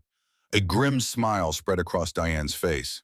We give him exactly what he expects, then surprise him with something he doesn't. She moved quickly through the lodge, gathering supplies and setting up defensive positions. Years of training and field experience guided her actions as she prepared for what might be her final stand. I need you to hold this position for exactly 10 minutes, she instructed Davis. Make them think we're both still here. After 10 minutes, fall back to position 2 behind the lodge. And you'll be where exactly? Creating a diversion, she replied cryptically, something loud and unexpected. Before Davis could question her further, Diane slipped out through a side window, disappearing into the shadows of the forest. Jack and Miller moved swiftly through the narrow tunnel their way, lit only by Miller's tactical flashlight. The passage was roughly hewn, following natural limestone formations, in some places reinforced with timber supports in others. How long has this been here? Jack asked, his voice echoing slightly in the confined space. Since the Cold War, Miller replied. This whole area was part of a civil defense network. Fallout shelters, evacuation routes. Most people have forgotten they exist. They continued in silence for several minutes, the sounds of conflict above growing fainter with distance. Jack's mind raced, processing everything that had happened in the past 24 hours. His entire understanding of his life, his mother, his father, all of it had been upended. She's not planning to survive this, is she? He finally asked the question that had been gnawing at him since they had entered the tunnel. Miller's hesitation was answer enough. Your mother is the most capable operative I've ever known. If anyone can make it out alive, it's her. But she doesn't intend to, Jack pressed. She's sacrificing herself to destroy Winterhawk and protect me. Miller sighed heavily. The Diane Coleman I've known for 16 years would do anything to return to you. But Major Diana Constance, she's been trained to complete the mission at any cost. They're the same person, Jack insisted. Are they? Miller challenged gently. You saw her tonight when she took down Volkov. That wasn't the woman who raised you.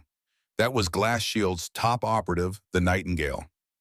Jack fell silent, remembering the cold efficiency with which his mother had fought the lethal precision of her movements. It had been like watching a stranger wearing his mother's face. Here, Miller said, stopping at a junction in the tunnel. We need to make a decision. Left leads to the vehicle cache. Right leads to a secondary exit closer to town. Which way would Mom want us to go? Left, Miller said without hesitation. Away from the conflict towards safety. Jack considered this, then made his decision. Then we go right. Miller looked at him in surprise. That's the opposite of what she'd want. Exactly, Jack replied firmly.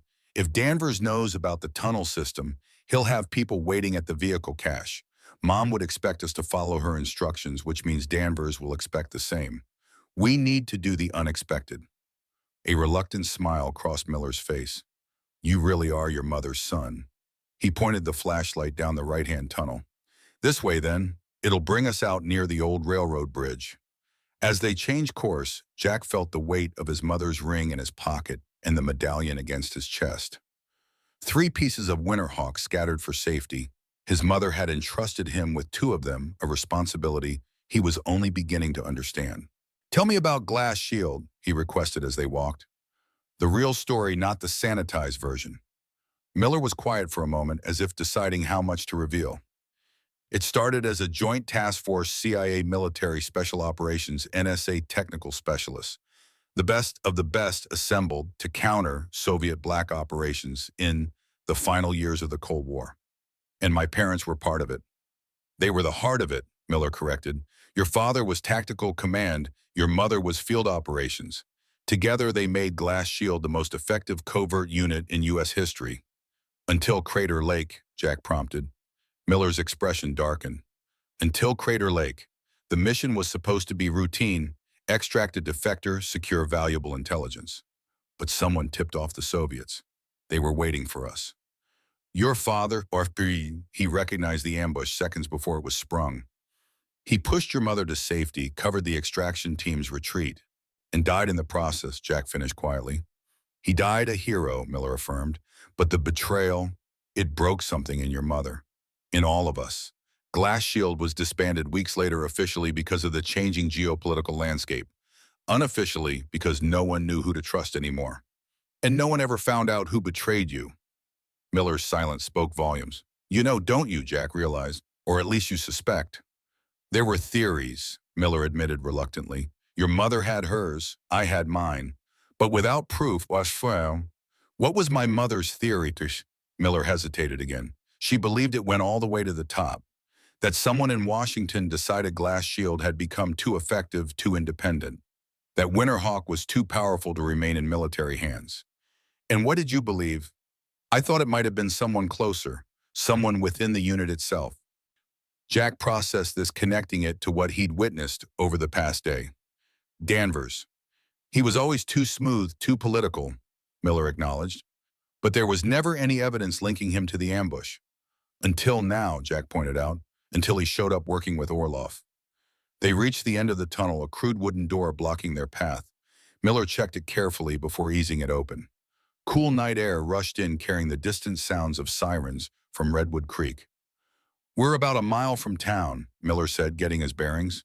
If we cut through the forest, we can reach the highway without being seen. And then what? Jack asked, stepping out into the night. Then we find a way to contact Reynolds, assuming he's still alive and not part of this whole mess. He's our best shot at getting help to your mother. Jack looked back in the direction of the logging camp where his mother was making her stand. She needs more than help, Sheriff. She needs backup. He patted his jacket where the 3rd piece of Winterhawk was hidden. And she needs this. Miller studied the determined young man before him, seeing in him the same unwavering resolve that had defined both his parents. You want to go back? Not directly, Jack clarified. That would be suicide. But we need to get to a phone contact Reynolds and coordinate a counterattack. My mom is buying us time. Let's not waste it running away. Before Miller could respond, the night was suddenly illuminated by a massive explosion in the direction of the logging camp. A fireball rose above the tree line, followed seconds later by the concussive sound of the blast. Mom, Jack whispered, horror spreading across his face. Miller grabbed his arm, restraining him from running toward the explosion. She knew what she was doing, Jack. That was deliberate, probably the generator and the fuel supply. She's creating chaos using it as cover. Or she's dead, Jack choked out. No, Miller said with more confidence than he felt. That's not how Diana Constance goes out. Trust me on this, she's still fighting. In the forest surrounding the burning lodge, Diane moved like a ghost. The explosion, a precisely calculated combination of the generator's fuel supply and some C4 charges Miller had stored, had worked perfectly. The attacking force had scattered in confusion, their neat tactical formation disrupted by the unexpected blast.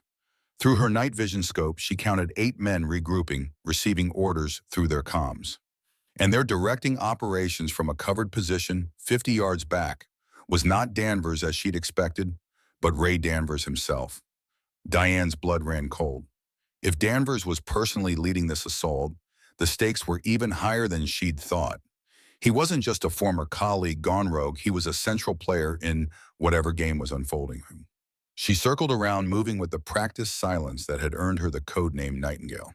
Her objective was clear: neutralize Danvers, eliminate the immediate threat to Jack, and secure enough time for Miller to get her son to safety. A twig snapped nearby. Diane froze, becoming one with the shadows. A Black Wolves operative moved past less than 3 feet away, scanning the tree line with a thermal scope. Diane held her breath, knowing her heat-masking tactical gear would provide only limited protection against the advanced equipment. The man paused, adjusting his scope, and Diane made her move. One hand clamped over his mouth while the other drove her combat knife into the base of his skull, a clean, silent kill. She lowered his body gently to the ground, then appropriated his radio. Through the earpiece, she heard Danvers issuing orders.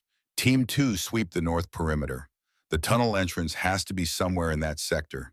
Team 1 maintains suppressive fire on the lodge. If Coleman or the boy attempt to exit, take them alive. So Danvers knew about the tunnel system. That complicated matters. Jack and Miller might be heading into an ambush. Diane had to warn them, but any transmission from her would reveal her position. She continued her approach toward Danvers, eliminating 2 more operatives with silent efficiency. Each man carried similar equipment, Russian-made military grade, with modifications typical of private contractors rather than state actors. These weren't at Orlov's usual thugs. They were elite operators, former Spetsnaz or equivalent. Finally, she had a clear line of sight to Danvers. He stood behind a large pine, directing the operation via a tactical headset. 2 bodyguards flanked him, alert and well-positioned. Diane considered her options. A direct assault would be risky, 3 against 1 with potentially more nearby. A sniper shot would be cleaner, but the sound would alert the entire force to her position. Before she could decide, Danvers spoke into his radio. All teams be advised. Primary target may be operating independently in your area. Exercise extreme caution. Remember, we need her alive. Alive, that was interesting. If Danvers wanted her alive, it meant he needed something from her, most likely the 3rd piece of Winterhawk. It also meant she had leverage, a potential advantage. Diane made her decision. She activated the dead operative's radio, knowing it would immediately give away her position. Danvers, she said calmly into the transmitter. Let's talk. The reaction was immediate. Danvers spun toward her voice, his bodyguards raising their weapons. Through the radio, she heard him reply, Diana, I was wondering when you'd make contact. Where are you? Close enough to put a bullet through your eye, she replied truthfully. But that would be too quick, wouldn't it, after what you've done? And what exactly have I done? Danvers asked, signaling his men to spread out and search. Betrayed Glass Shield, sold us out at Crater Lake, killed Tom. Diane was moving as she spoke, staying ahead of the searching operatives. And now you're working with Orlov to recover Winterhawk. You don't have all the facts, Diana, Danvers countered. This is bigger than you know, bigger than Glass Shield ever was. Enlighten me, she challenged, now positioning herself behind Danvers' position. Not over an open channel. Meet me, just you and me. We can resolve this without further bloodshed. Where the old fire watchtower, half a mile east of your current position. Come alone, unarmed. Diane almost laughed. You think I'm that naive that I'd walk into such an obvious trap? It's not a trap, Diana. It's an opportunity for both of us. Orloff is loose, Reynolds is compromised, and you're running out of options. I'm offering you a way out. For me and Jack. Yes, Danvers confirmed. Both of you safely away from this mess. New identities, new lives, my personal guarantee. Your guarantee means nothing to me, Diane replied coldly. Not anymore. Then how about this? I have information about who really betrayed Glass Shield at Crater Lake. Not speculation, not theories. Proof. Names, dates, operational details. Despite herself, Diane felt a flicker of interest. 16 years of questions of wondering who had sold them out, who had effectively sentenced Tom to death. Could Danvers actually know I'll be at the watchtower in 20 minutes? Danvers continued, alone as a show of good faith. If you don't show, I'll assume you have chosen the hard way and the gloves come off. No more attempts to take you alive. The transmission ended. Diane weighed her options carefully. It was almost certainly a trap, but a trap that might offer valuable intelligence. And if Danvers was truly alone, decision made, Diane began moving toward the watchtower. Not directly, she'd circle around, approach from an unexpected direction, and reconnoiter thoroughly before making any contact. If it was an ambush, she'd turn it to her advantage. If by some chance Danvers was telling the truth, she pushed that thought aside. In her experience, people like Ray Danvers never told the whole truth. They parceled it out in calculated fragments, each revelation designed to serve their own agenda. But she needed information needed to understand what was really happening. Who was Danvers working for? Why was Orloff back now, after all these years, and what did Deputy Director Reynolds have to do with it all? As she moved through the forest, a new thought struck her. Reynolds had seemed oddly familiar from the moment she'd met him, though she was certain they'd never worked together. There had been something in his mannerisms, his speech patterns, that nagged at her subconscious. Diane paused, mentally reviewing their brief interaction at the sheriff's office. The way he dismissed the betrayal at Crater Lake as ancient history, his detailed knowledge of Winterhawk, his insistence on securing both her and Jack. Son of a bitch, she whispered as realization dawned. Reynolds wasn't just another federal bureaucrat assigned to the case. He was connected to Glass Shield, to the original betrayal. With renewed determination, Diane continued toward the watchtower. If Danvers truly had information about Crater Lake, she needed it not just for closure, but to understand the true nature of the threat she and Jack were facing. The old fire watchtower loomed against the night sky, its weathered structure barely visible in the moonlight. Long abandoned by the Forest Service, it stood as a relic of a time when human eyes, not satellites, or monitored the wilderness for signs of danger. Diane approached with extreme caution, having circled the structure twice to check for any signs of an ambush. Surprisingly, she found none. No hidden operatives, no surveillance equipment, no tripwires or booby traps. Either Danvers was telling the truth about coming alone, or he'd become much better at hiding his assets since their Glass Shield days. She scaled the tower, slowly testing each rung of the metal ladder before committing her weight. At the top, the observation cabin was dark and silent. Diane paused just below the trapdoor entrance, listening intently. A single set of breathing calm measured, one person sitting still. Using the muzzle of her pistol, she pushed the trapdoor open and quickly moved through the opening weapon trained on the shadowy figure seated at the far side of the cabin. Hello, Diana, Danvers said quietly, making no move to stand. Thank you for coming. Don't thank me yet, she replied, keeping him in her sights as she swept the cabin for threats. This conversation might not end the way you hope. You haven't changed, he observed with what sounded like genuine admiration. Still cautious, still thorough. Those qualities kept you alive all these years. What do you want, Ray? Why this private meeting? Danvers gestured to a chair opposite him. Please sit. What I have to tell you will take some time. I'll stand, thanks. He shrugged. As you wish. From a pocket, he withdrew a small flash drive. This contains everything I promised, the full story of what happened at Crater Lake. Names, dates, operational details, internal communications. The complete betrayal of Glass Shield documented and verified. And you're just going to give it to me, Diane said skeptically, out of the goodness of your heart. No, Danvers admitted. In exchange for your cooperation, I need Winterhawk Diana. Or more precisely, I need all three pieces of it. Why so you can sell it to Orlov to the North Koreans? Danvers looked genuinely offended. Is that what you think of me, that I'd sell out my country? My oath. You sold out Glass Shield, she countered. You sold out Tom. Why not add treason to your resume? I never betrayed Glass Shield, Danvers said emphatically.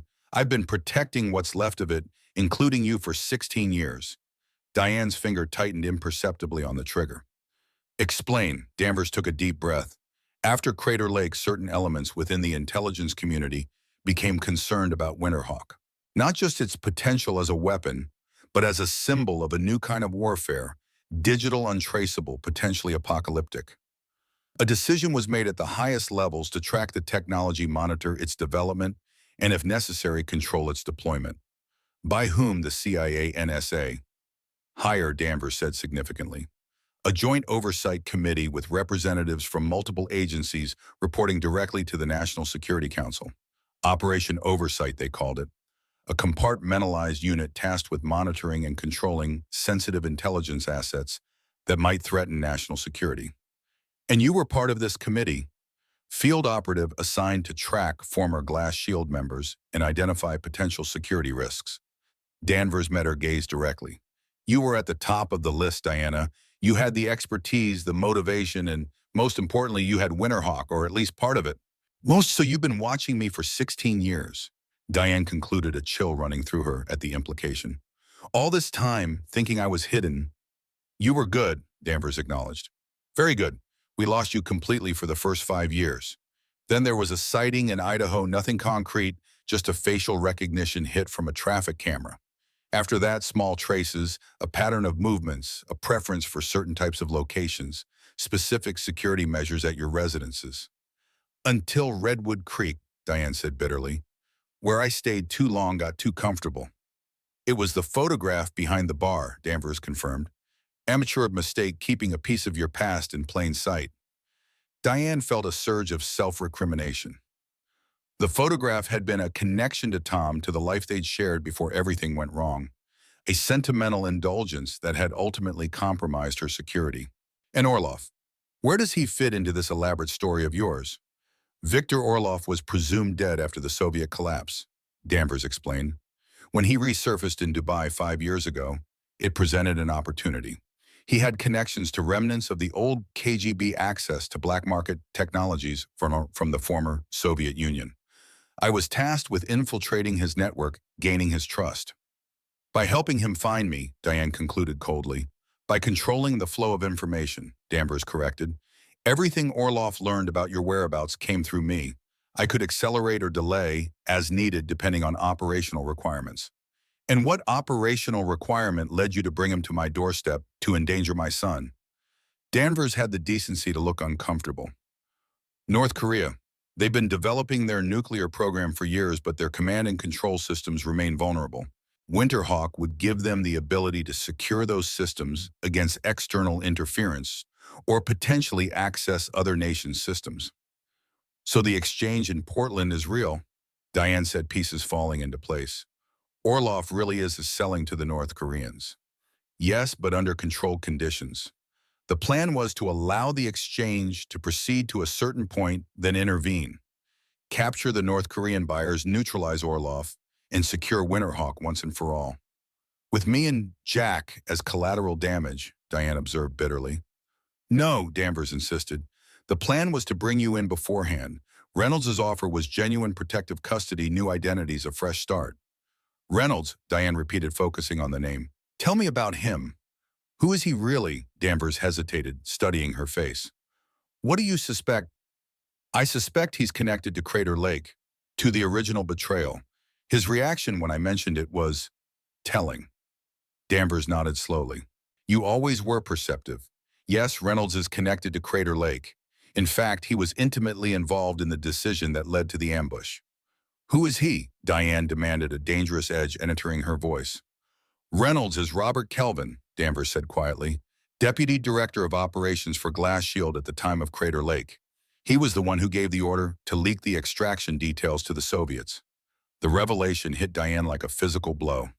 Kelvin had been their operational commander, the man who coordinated Glass Shield from Washington, the man who had personally briefed them on the Crater Lake mission, who had assured them the extraction route was secure. Why, she asked, her voice barely audible. Why betray his own team? Because Winterhawk was never meant to leave Soviet control, Danvers explained. At least not intact. Kelvin was working for Operation Oversight even then. Their assessment was that Winterhawk represented an unacceptable risk if acquired in its complete form. The mission was designed to recover only fragments enough to understand the technology but not enough to implement it. And the rest of the team, Tom, they were just expendable. Calculated losses, Danvers confirmed grimly, in service of what they considered a greater good, preventing a technology that could potentially destabilize the global nuclear balance. Diane's mind raced processing this new information. It aligned with her long-held suspicion that the betrayal came from within, but the scope and calculation behind it were even worse than she'd imagined. And now Kelvin Reynolds is running the operation to recover Winterhawk. She said the pieces falling into place. 16 years later, he's still trying to clean up the loose ends from Crater Lake. Yes, but now there's a complication. Orlov has gone rogue. He was supposed to be working with us, facilitating a controlled exchange.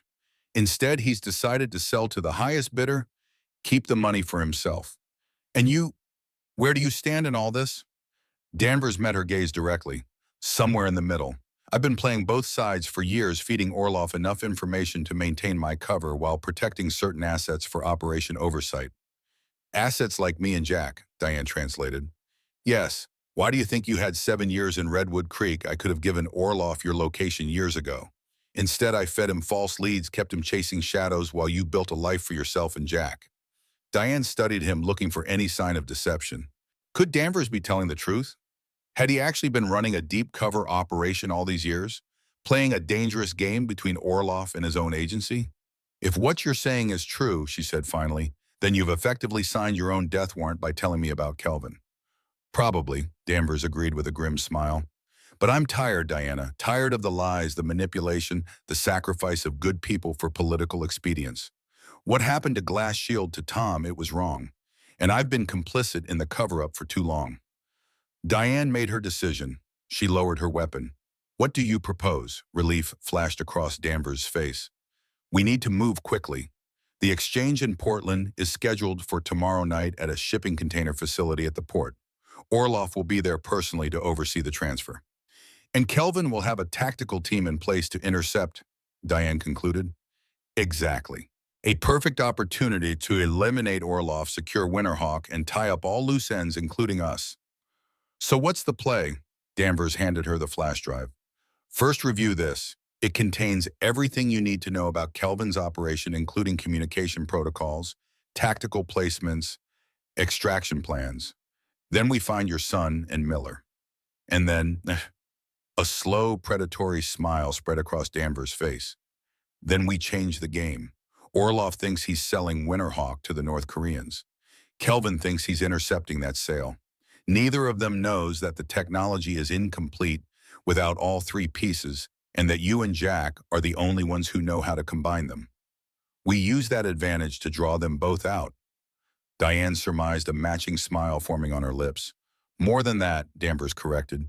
We use it to make them destroy each other. The port of Portland sprawled across the waterfront like a small city of steel and concrete container yards, warehouses loading docks, and massive cranes silhouetted against the night sky. Terminal 5, the most isolated section, sat at the northwestern edge, separated from the main facilities by a half-mile of access road. Tonight, it was officially closed for maintenance. Unofficially, it was the stage for a high-stakes game of espionage and betrayal that had been 16 years in the making. From their vantage point in an abandoned watchtower half a mile away, Diane and Danvers surveyed the terminal through high-powered night vision binoculars. The rain that had started an hour earlier worked in their favor, reducing visibility and hampering electronic surveillance. Kelvin's team is already in position, Danvers observed, indicating several darkened vehicles strategically placed around the perimeter. Standard counterintelligence deployment overlapping fields of fire, multiple sniper positions, communications, jamming, equipment. And Orlov, Diane asked, scanning the container yard. Not yet visible. He'll come in from the waterside through the private dock at the east end. Minimal exposure, maximum escape options. Danvers checked his watch. Exchange is scheduled for midnight. We have 93 minutes. Diane lowered her binoculars, her expression grim. Still no sign of Jack and Miller. Nothing yet. Danvers handed her a secure radio. I've got 3 men searching the evacuation routes we discussed. If they're out there, we'll find them. What Danvers didn't say, what neither of them needed to voice, was the alternative that Jack and Miller had been intercepted, captured, or worse. Diane pushed the thought away. Jack was smart, resourceful. He had his father's instincts for survival. We proceed as planned, she decided, tucking the binoculars into her tactical vest. Kelvin and Orloff are the primary targets. Once they're neutralized, we can focus on finding Jack. Danvers nodded, checking his weapons one last time. You sure you can do this? Kelvin was your commanding officer once. He ordered the hit that killed Tom. Diane replied, her voice cold as steel. He's the reason my son grew up without a father. The reason I spent 16 years looking over my shoulder. She chambered around in her sidearm with practiced precision. I've never been more sure of anything. As they prepared to move out, Diane noticed an unmarked helicopter passing overhead, circling the port area before disappearing behind the downtown skyline. Not one of Kelvin's, the flight pattern was wrong, the approach too visible. FBI, Danvers said, following her gaze. They've been monitoring increased activity in the port for the past week. Diane raised an eyebrow. And you know this how? A ghost of a smile crossed Danvers' face. Let's just say I have sources outside the usual channels. Before she could press him further, his secure radio crackled with a brief transmission. Package secured. Repeat, package secured. Diane's heart leapt. Jack, Danvers nodded. My team found them heading toward downtown. They're being moved to a safe location now. Relief washed through her, followed immediately by suspicion. I want confirmation. His voice, his code phrase. Diane. His voice, Ray. Or, I walk right now. Danvers sighed but complied, speaking into the radio. Moments later, Jack's voice came through clear, despite the static. Mom, I'm okay. Miller's with me. Winter Bear. Remember, that's the code. The knot in Diane's chest loosened. Winter Bear, the emergency code they'd established years ago, one that couldn't be coerced or faked. Jack was safe. Stay put, she instructed. We'll come for you when this is done. Be careful, Mom, Jack replied, concern evident in his voice. Kelvin isn't who you think he is. The transmission ended, leaving Diane with a chill that had nothing to do with the rain. What had Jack discovered about Kelvin? What had happened after they separated at the logging camp? Questions for later. Now they had a mission to complete. They descended from the watchtower, moving silently through the industrial landscape that surrounded the port.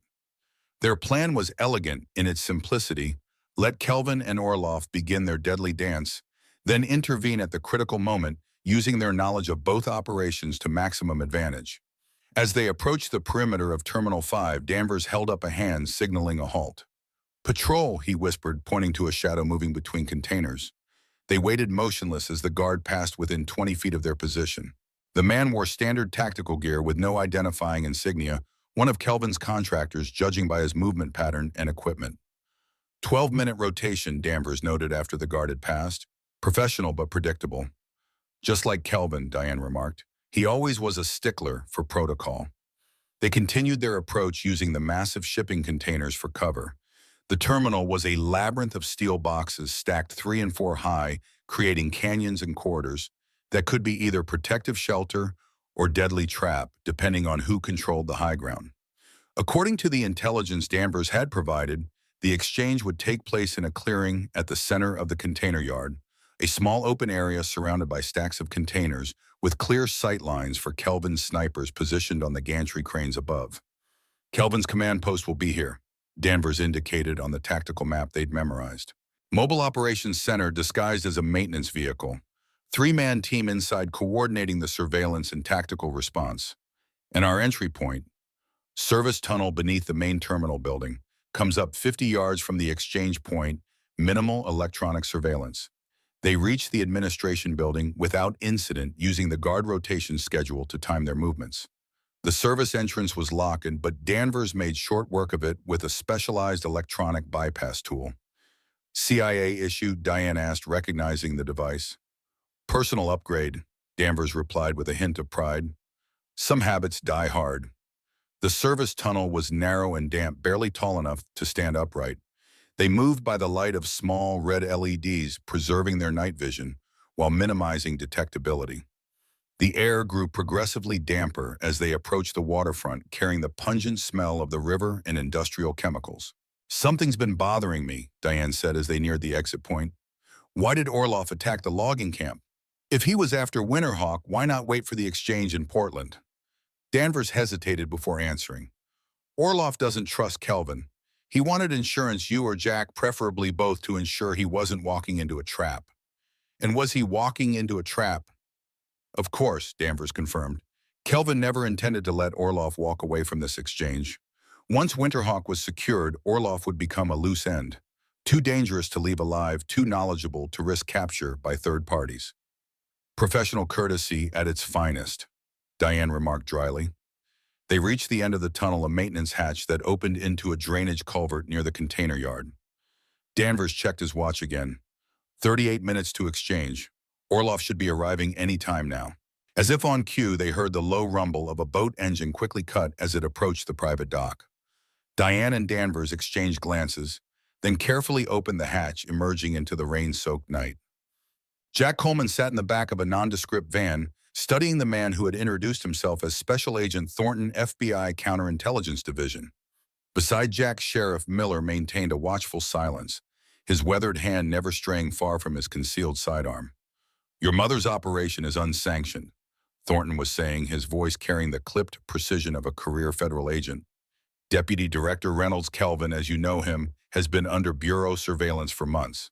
We have reason to believe he's been running unauthorized operations, diverting resources, manipulating intelligence. And you're just telling us this now, Miller questioned, skepticism evident in his tone. After 16 years of Diane and the boy being hunted, Thornton had the grace to look uncomfortable.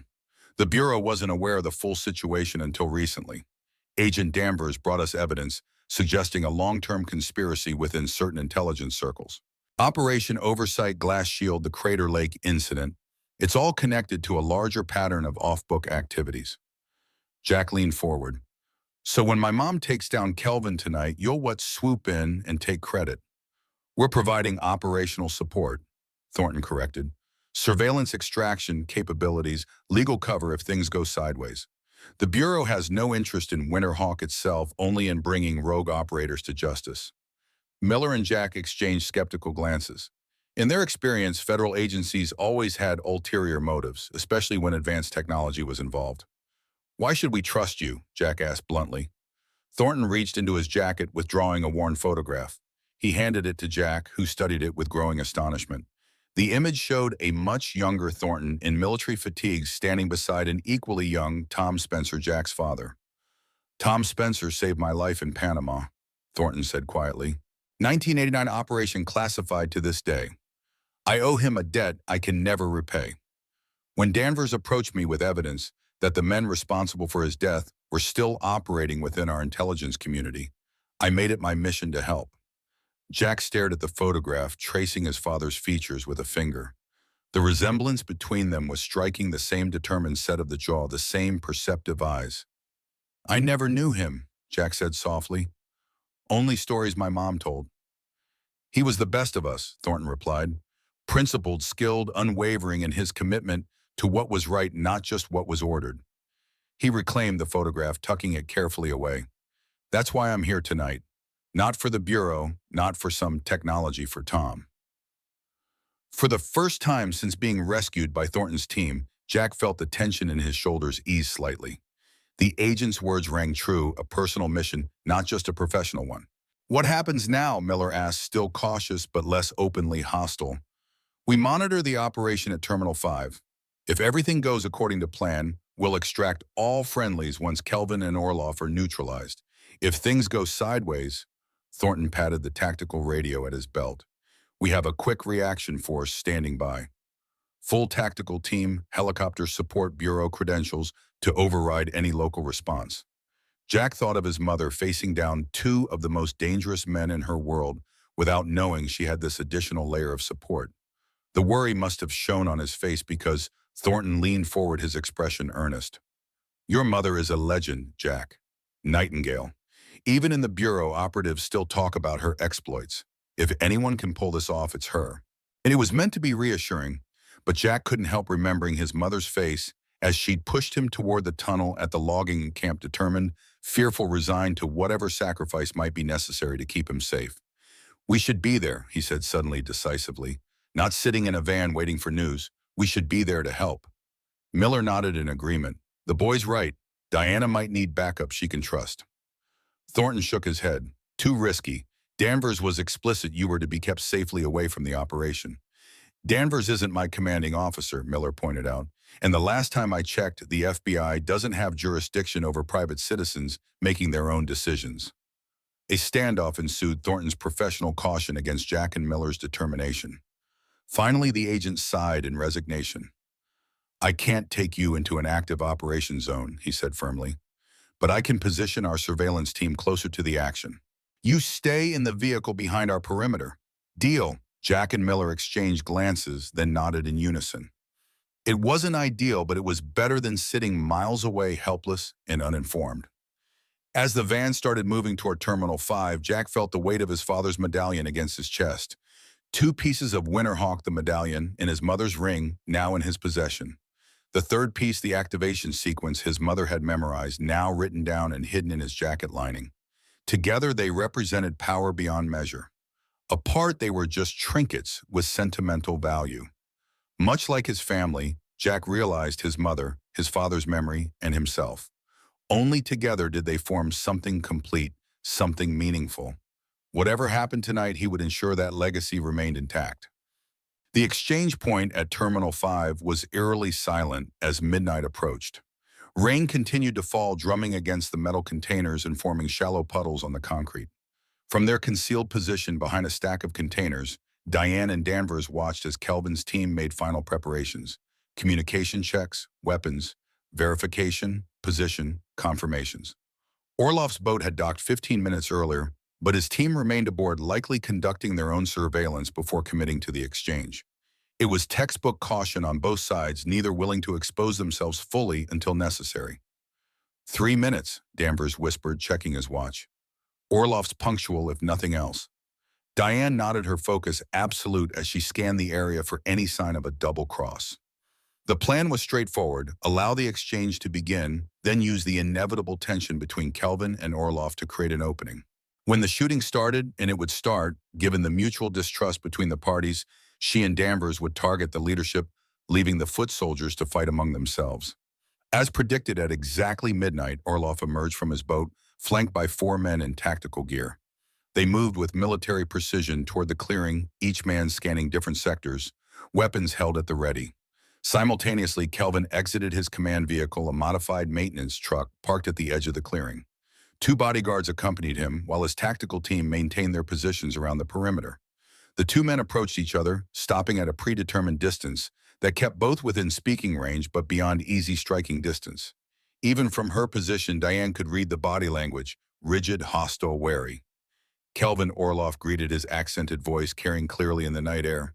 It's been a long time. Not long enough, Victor, Kelvin replied coldly. Do you have the merchandise? Orloff smiled thinly. Of course. Do you have the payment? Kelvin gestured, and one of his men approached with a metal briefcase. 15 million as agreed, in untraceable cryptocurrency keys. A modern man, Orloff observed with mock approval.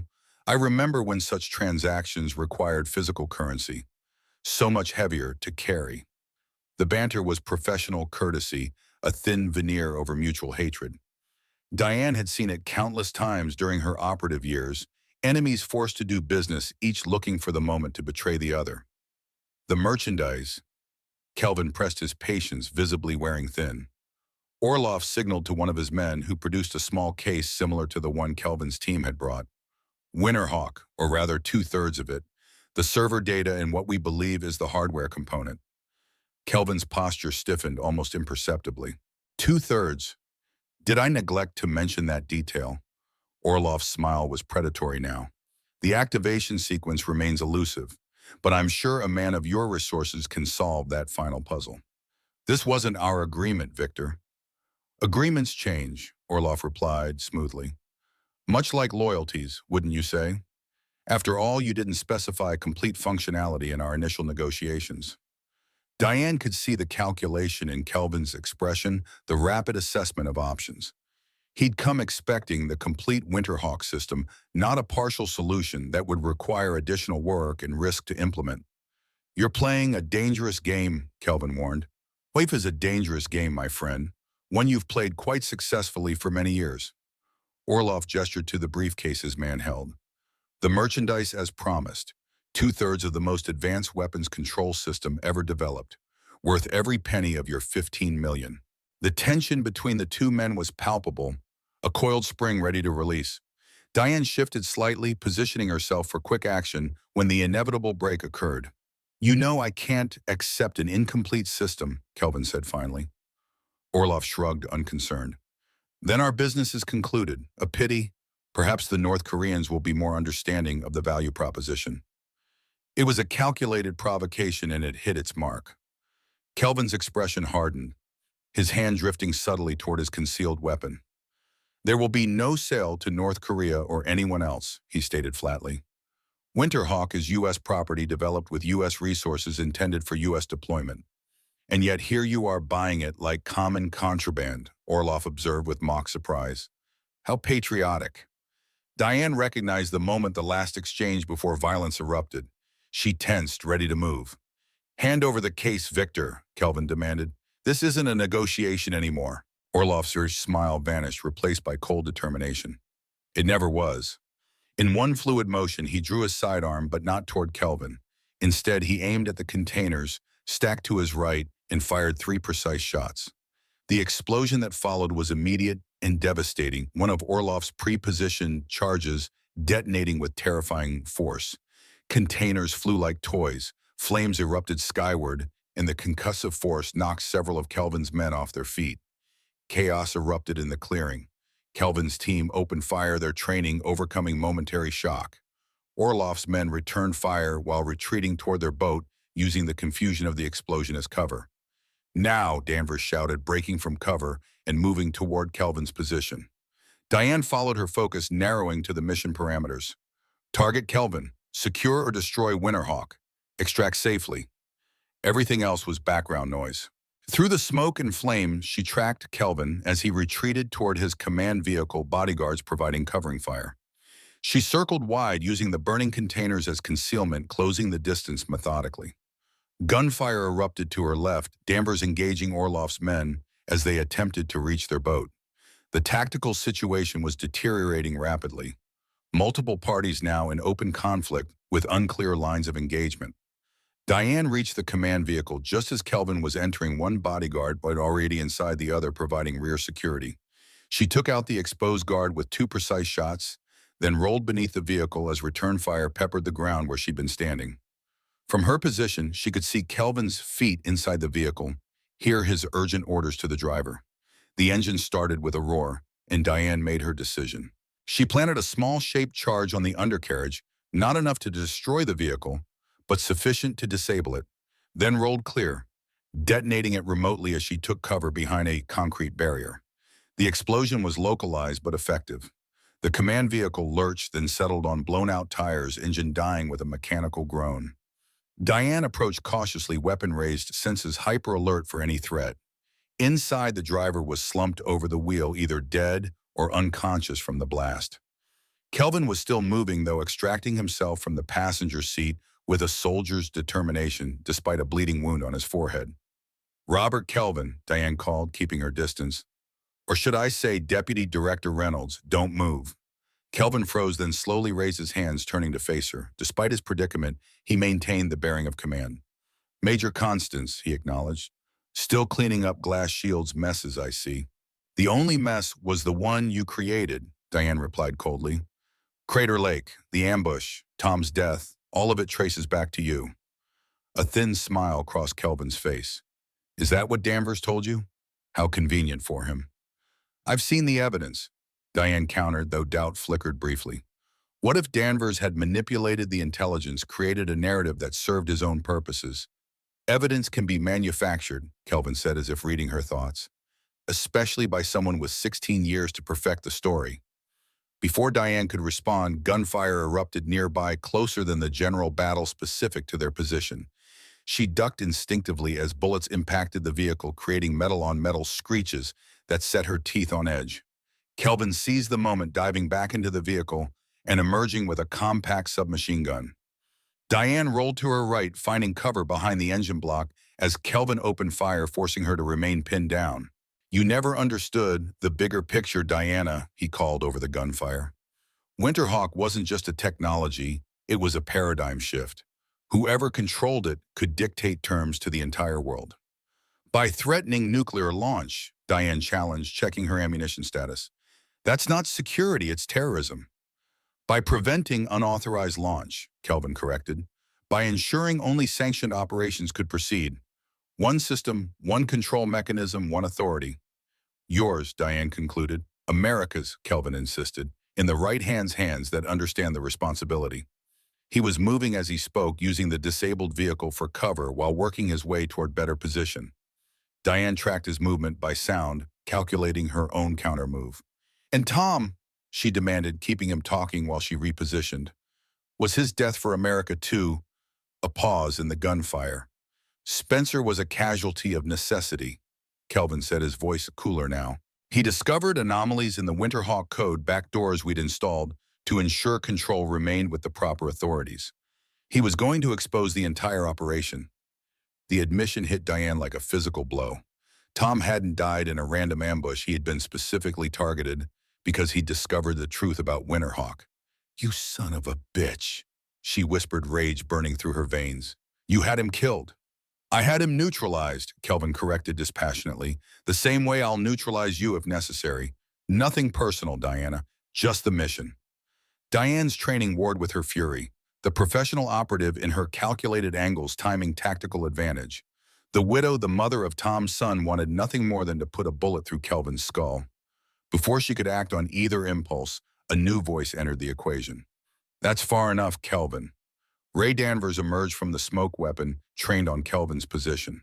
His tactical vest showed signs of recent combat, blood spatter burn marks from near misses, but his aim was steady.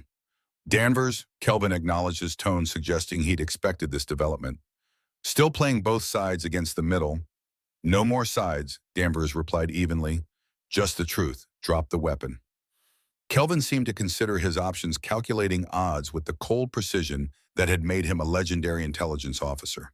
Finally, he lowered his weapon, placing it carefully on the ground. "You've doomed yourself, you know," he told Danvers conversationally. "Even if you kill me, there are contingencies. People who will ensure Operation Oversight continues."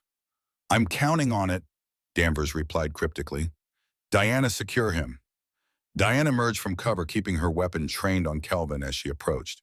The man who had ordered Tom's death, who had sent her into 16 years of running and hiding, who had threatened her son, finally within her grasp. Her finger tightened on the trigger. One shot. That's all it would take. One shot to end it, to avenge Tom, to ensure Jack's safety once and for all. But that wasn't justice. That was execution. And Diana Constance, despite everything she'd done, everything she'd been through, was not an executioner. She secured Kelvin's hands with zip ties, methodically checking him for additional weapons or communication devices. Throughout the process, he maintained his composure, watching her with the calculating gaze of a chess master considering his endgame. "You've got me," he acknowledged, "but not Winterhawk. Orloff escaped with 2/3 of the system." "Did he?" Danvers asked, a hint of satisfaction in his voice. "Check his right jacket pocket, Diana." She did as instructed, finding a small device similar to the one she'd seen Orloff carrying earlier. "Winterhawk?" she questioned, examining it carefully. "A convincing replica," Danvers explained. "Orloff never had the real components. What he tried to sell Kelvin was an elaborate fake, just enough to pass initial inspection." Understanding dawned on Kelvin's, followed by cold fury. "You played us both." "For 16 years, Danvers confirmed. "Ever since Crater Lake, when I realized what Operation Oversight had become, not guardians of national security, but architects of their own power structure." Diane studied Danvers with new eyes. The man she'd believed betrayed Glass Shield had been running a deeper game all along, a one-man operation to bring down the conspiracy from within. What about Orlov? She asked the tactical operator, in her needing to account for all threats. Contain, Danvers replied. That's what I was handling while you dealt with Kelvin. His boat won't be leaving the dock. As if to confirm his words, a series of sharp cracks echoed from the direction of the private dock gunfire, but controlled professional. Not the chaotic exchange of a firefight, but the precise application of force. FBI Counterintelligence Division, Danvers explained, noting Diane's questioning look. They've been monitoring this operation from the beginning, waiting for the right moment to move. You brought in the FBI, Diane was incredulous. After everything we've been through with federal agencies? Not all of them are compromised, Danvers countered, just like not all of us from Glass Shield were betrayed. The sound of helicopter rotors grew louder overhead, searchlights cutting through the smoke and rain as federal agents began securing the scene. In the distance, sirens wailed, local law enforcement responding to the explosions and gunfire. What happens now? Diane asked, suddenly weary beyond measure. The adrenaline was fading, leaving behind the aches and pains of combat, the emotional toll of confronting the man responsible for destroying her life. Now we finish this, Danvers said simply. Kelvin faces justice for Crater Lake and everything that followed. Operation Oversight is exposed and dismantled, and you and Jack get to start over for real this time. And Winterhawk, Danvers' expression turned solemn. That depends on you, Diana. You have all three pieces now: the server data, the hardware component in Jack's medallion, and the activation sequence. What happens to it is your call. The weight of the decision pressed down on her. Winterhawk represented power beyond measure, the ability to control, or at least influence, nuclear weapon systems worldwide. In the right hands, it could prevent catastrophe. In the wrong hands, it could cause one. But who decided which hands were right? Before she could respond, a commotion erupted at the perimeter of the secured area. FBI agents were escorting someone through no two people. Even through the rain and smoke, Diane recognized them immediately. Jack, she called, relief and alarm warring in her voice. What are you doing here? Her son broke away from his escort, running toward her with Miller close behind. He embraced her fiercely, heedless of the tactical gear, the weapons, the blood, and grime of combat. I couldn't stay away, he said simply. Not when you were facing them. Diane returned the embrace, then held him at arm's length, checking for injuries with a mother's thorough concern. Finding none, she turned to Miller with a questioning look. Don't blame me, the sheriff defended. The kid's as stubborn as his mother. A hint of a smile crossed Diane's face, the first genuine one in what felt like years. His father's son, she corrected softly. Jack's attention shifted to Kelvin, now being processed by FBI agents nearby. His expression hardened with a cold intensity that reminded Diane painfully of Tom. That's him, the one who ordered Dad's death. Diane nodded. Robert Kelvin, Deputy Director of Operations for Glass Shield at the time of Crater Lake. Jack approached the restrained man, studying him with the focused intensity of youth, confronting the architect of their loss. Kelvin met his gaze unflinchingly. Thomas Spencer's son, he observed. You have his look about you. And his principles, Jack replied evenly, which is why you're going to jail instead of a grave. The simple declaration, so matter-of-fact, so definitive, struck Diane with unexpected force. In that moment, Jack wasn't just her son or Tom's legacy.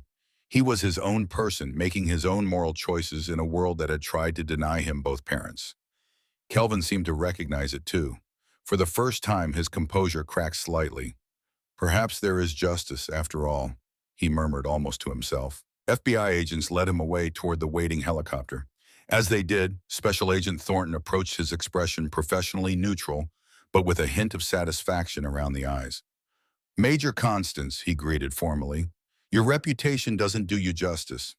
Agent Thornton, Diane acknowledged. I understand you've been providing backup we didn't know we had. Operational security, he explained. Agent Danvers insisted we maintain complete separation until the final phase. And Orlov, she asked.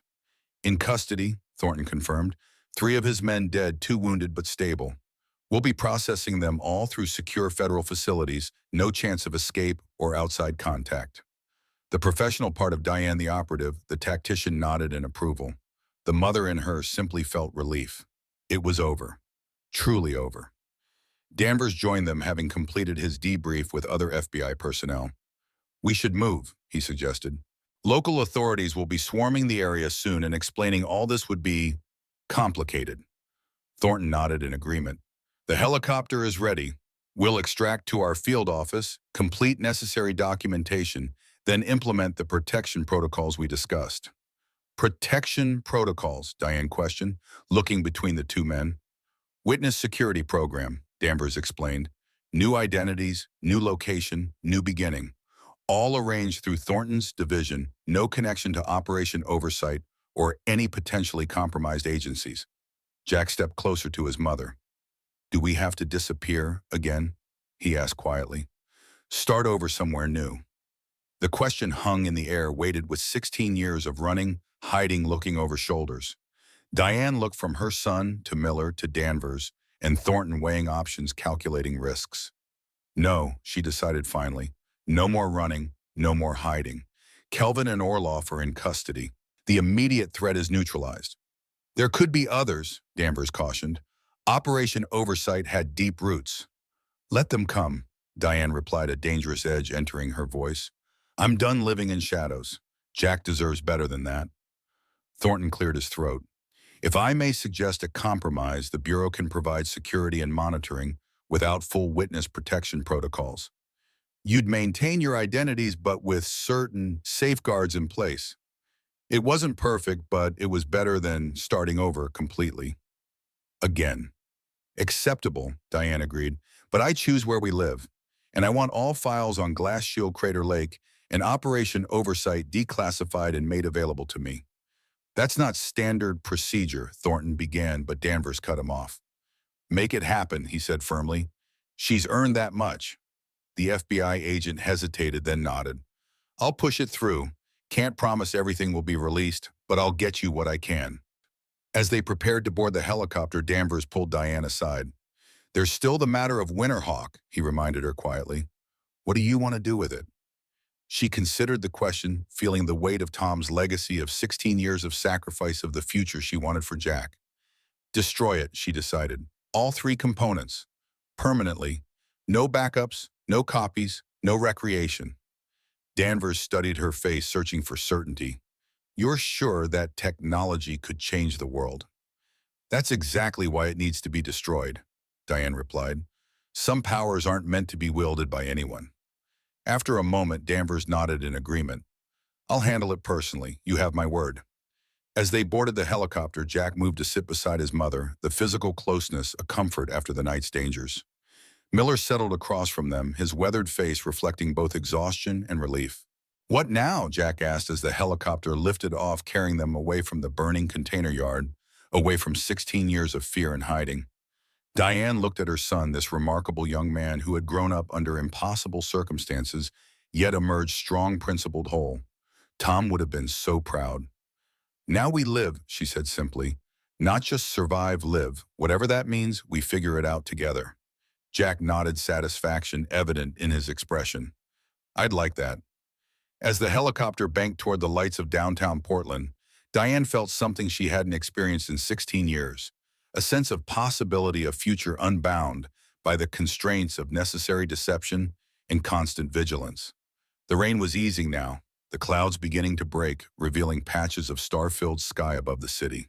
Dawn was still hours away, but for the first time since Crater Lake, since Tom's death, since she'd gone on the run with an infant Jack, in the weight of Winterhawk's secret, Diane Coleman felt the promise of a new day approaching. Not an easy day. There would be debriefings, arrangements, adjustments to make. The transition from fugitive to free woman wouldn't happen overnight. But the path forward was clear now, unobstructed by the shadows of the past. She glanced at Jack, finding him watching the receding lights of the port, his expression thoughtful. In profile, the resemblance to Tom was striking, the same determined set of the jaw, the same quiet intensity. Your father would be proud of you, she said softly. So proud. Jack turned to her, a smile warming his features. He'd be proud of both of us, Mom. We did it. We finished what he started. Diane nodded, feeling the truth of his words settle into her bones. They had finished it, not just Winterhawk, but the long journey from that terrible day at Crater Lake to this moment of hard-won peace. As the helicopter continued toward their future, Diane remembered something Tom had said to her long ago during a rare quiet moment between missions. The greatest victory isn't defeating your enemy, it's living well, despite them. After 16 years, she was finally ready to claim that victory. 6 months later, Diane Coleman stood on the porch of a modest home in the coastal town of Newport, Oregon, watching as Jack helped Miller unload fishing gear from the sheriff's truck. The two had developed a ritual of Saturday fishing trips, ostensibly to catch dinner, but more importantly to continue Jack's education in the practical skills Miller had been teaching him for years. The wind carried the tang of salt and seaweed so different from the pine-scented air of Redwood Creek. Different, but good. A new chapter deserved a new setting. The transition hadn't been seamless. There had been weeks of debriefings, mountains of documentation, the careful construction of a plausible cover story for their sudden relocation. The FBI had been thorough professional and surprisingly accommodating, likely due to Thornton's continued advocacy on their behalf. Kelvin and Orloff were both in federal custody, their trials proceeding behind closed doors due to the classified nature of the charges. Diane had testified twice, providing details of glass shield operations, the Crater Lake ambush, in the 16 years that followed. Jack had been spared that ordeal, protected by his age at the time of the original events, and Diane's insistence that he be allowed to focus on building a normal life. Winterhawk had been destroyed as promised, all three components rendered permanently inoperable under Diane's direct supervision. The technology that had cost Tom his life, that had forced her into years of hiding, that had threatened Jack's future, was now just a memory, a footnote in classified reports that few would ever read. Danvers visited occasionally, always bringing updates on the ongoing dismantling of Operation Oversight and its various offshoots. He had retired from active service, accepting a consultant position that allowed him to continue monitoring the situation while maintaining a lower profile. The debt he felt he owed to Glass Shield, to Tom, to Diane herself would never be fully repaid, but he was trying. "Mom," Jack called, holding up an impressive catch. "Dinner sorted." Diane smiled, waving acknowledgement. At 17, Jack was thriving, enrolled in the local high school, making friends, even talking about college applications for the following year. The shadows that had haunted his childhood were fading, replaced by the ordinary concerns of a teenager with an extraordinary past. Miller approached the porch, leaving Jack to clean the fish at the outdoor station they had built together. "Good day on the water," he reported. "Kid's got a natural talent for it." "He's got a natural talent for most things," Diane observed with maternal pride. "Gets that from his father." "And his mother," Miller added with a knowing look. "Don't sell yourself short, Diana." She smiled at the use of her full name, something Miller only did when making a particularly important point. "I'm not, just giving credit where it's due." They watched Jack for a moment, both appreciating the simple normalcy of the scene, a young man preparing dinner, focused on the task at hand, unburdened by the weight of international espionage and decades-old vendettas. "Any word from Thornton?" Miller asked, keeping his voice low, despite the distance to Jack's position. "Weekly check-in yesterday," Diane confirmed. "No unusual activity, no suspicious patterns. We're still in the clear." "Good," Miller nodded in satisfaction. "Though I suspect anyone foolish enough to come after you would regret it rather quickly." A ghost of Nightingale's smile crossed Diane's face. They might at that. The skills that had kept her alive as an operative, that had protected Jack during their years on the run, hadn't diminished. They'd simply been redirected, channeled into creating and maintaining this new life, this hard-won peace. The warrior hadn't disappeared. She'd simply found a different battle to fight. "Dinner in 30, Jack called from his cleaning station. "Hope you're hungry." "Starving," Diane called back, meaning it. These days her appetite had returned, not just for food, but for life itself. For simple pleasures, everyday joys, the comfort of routine, unmarked by fear.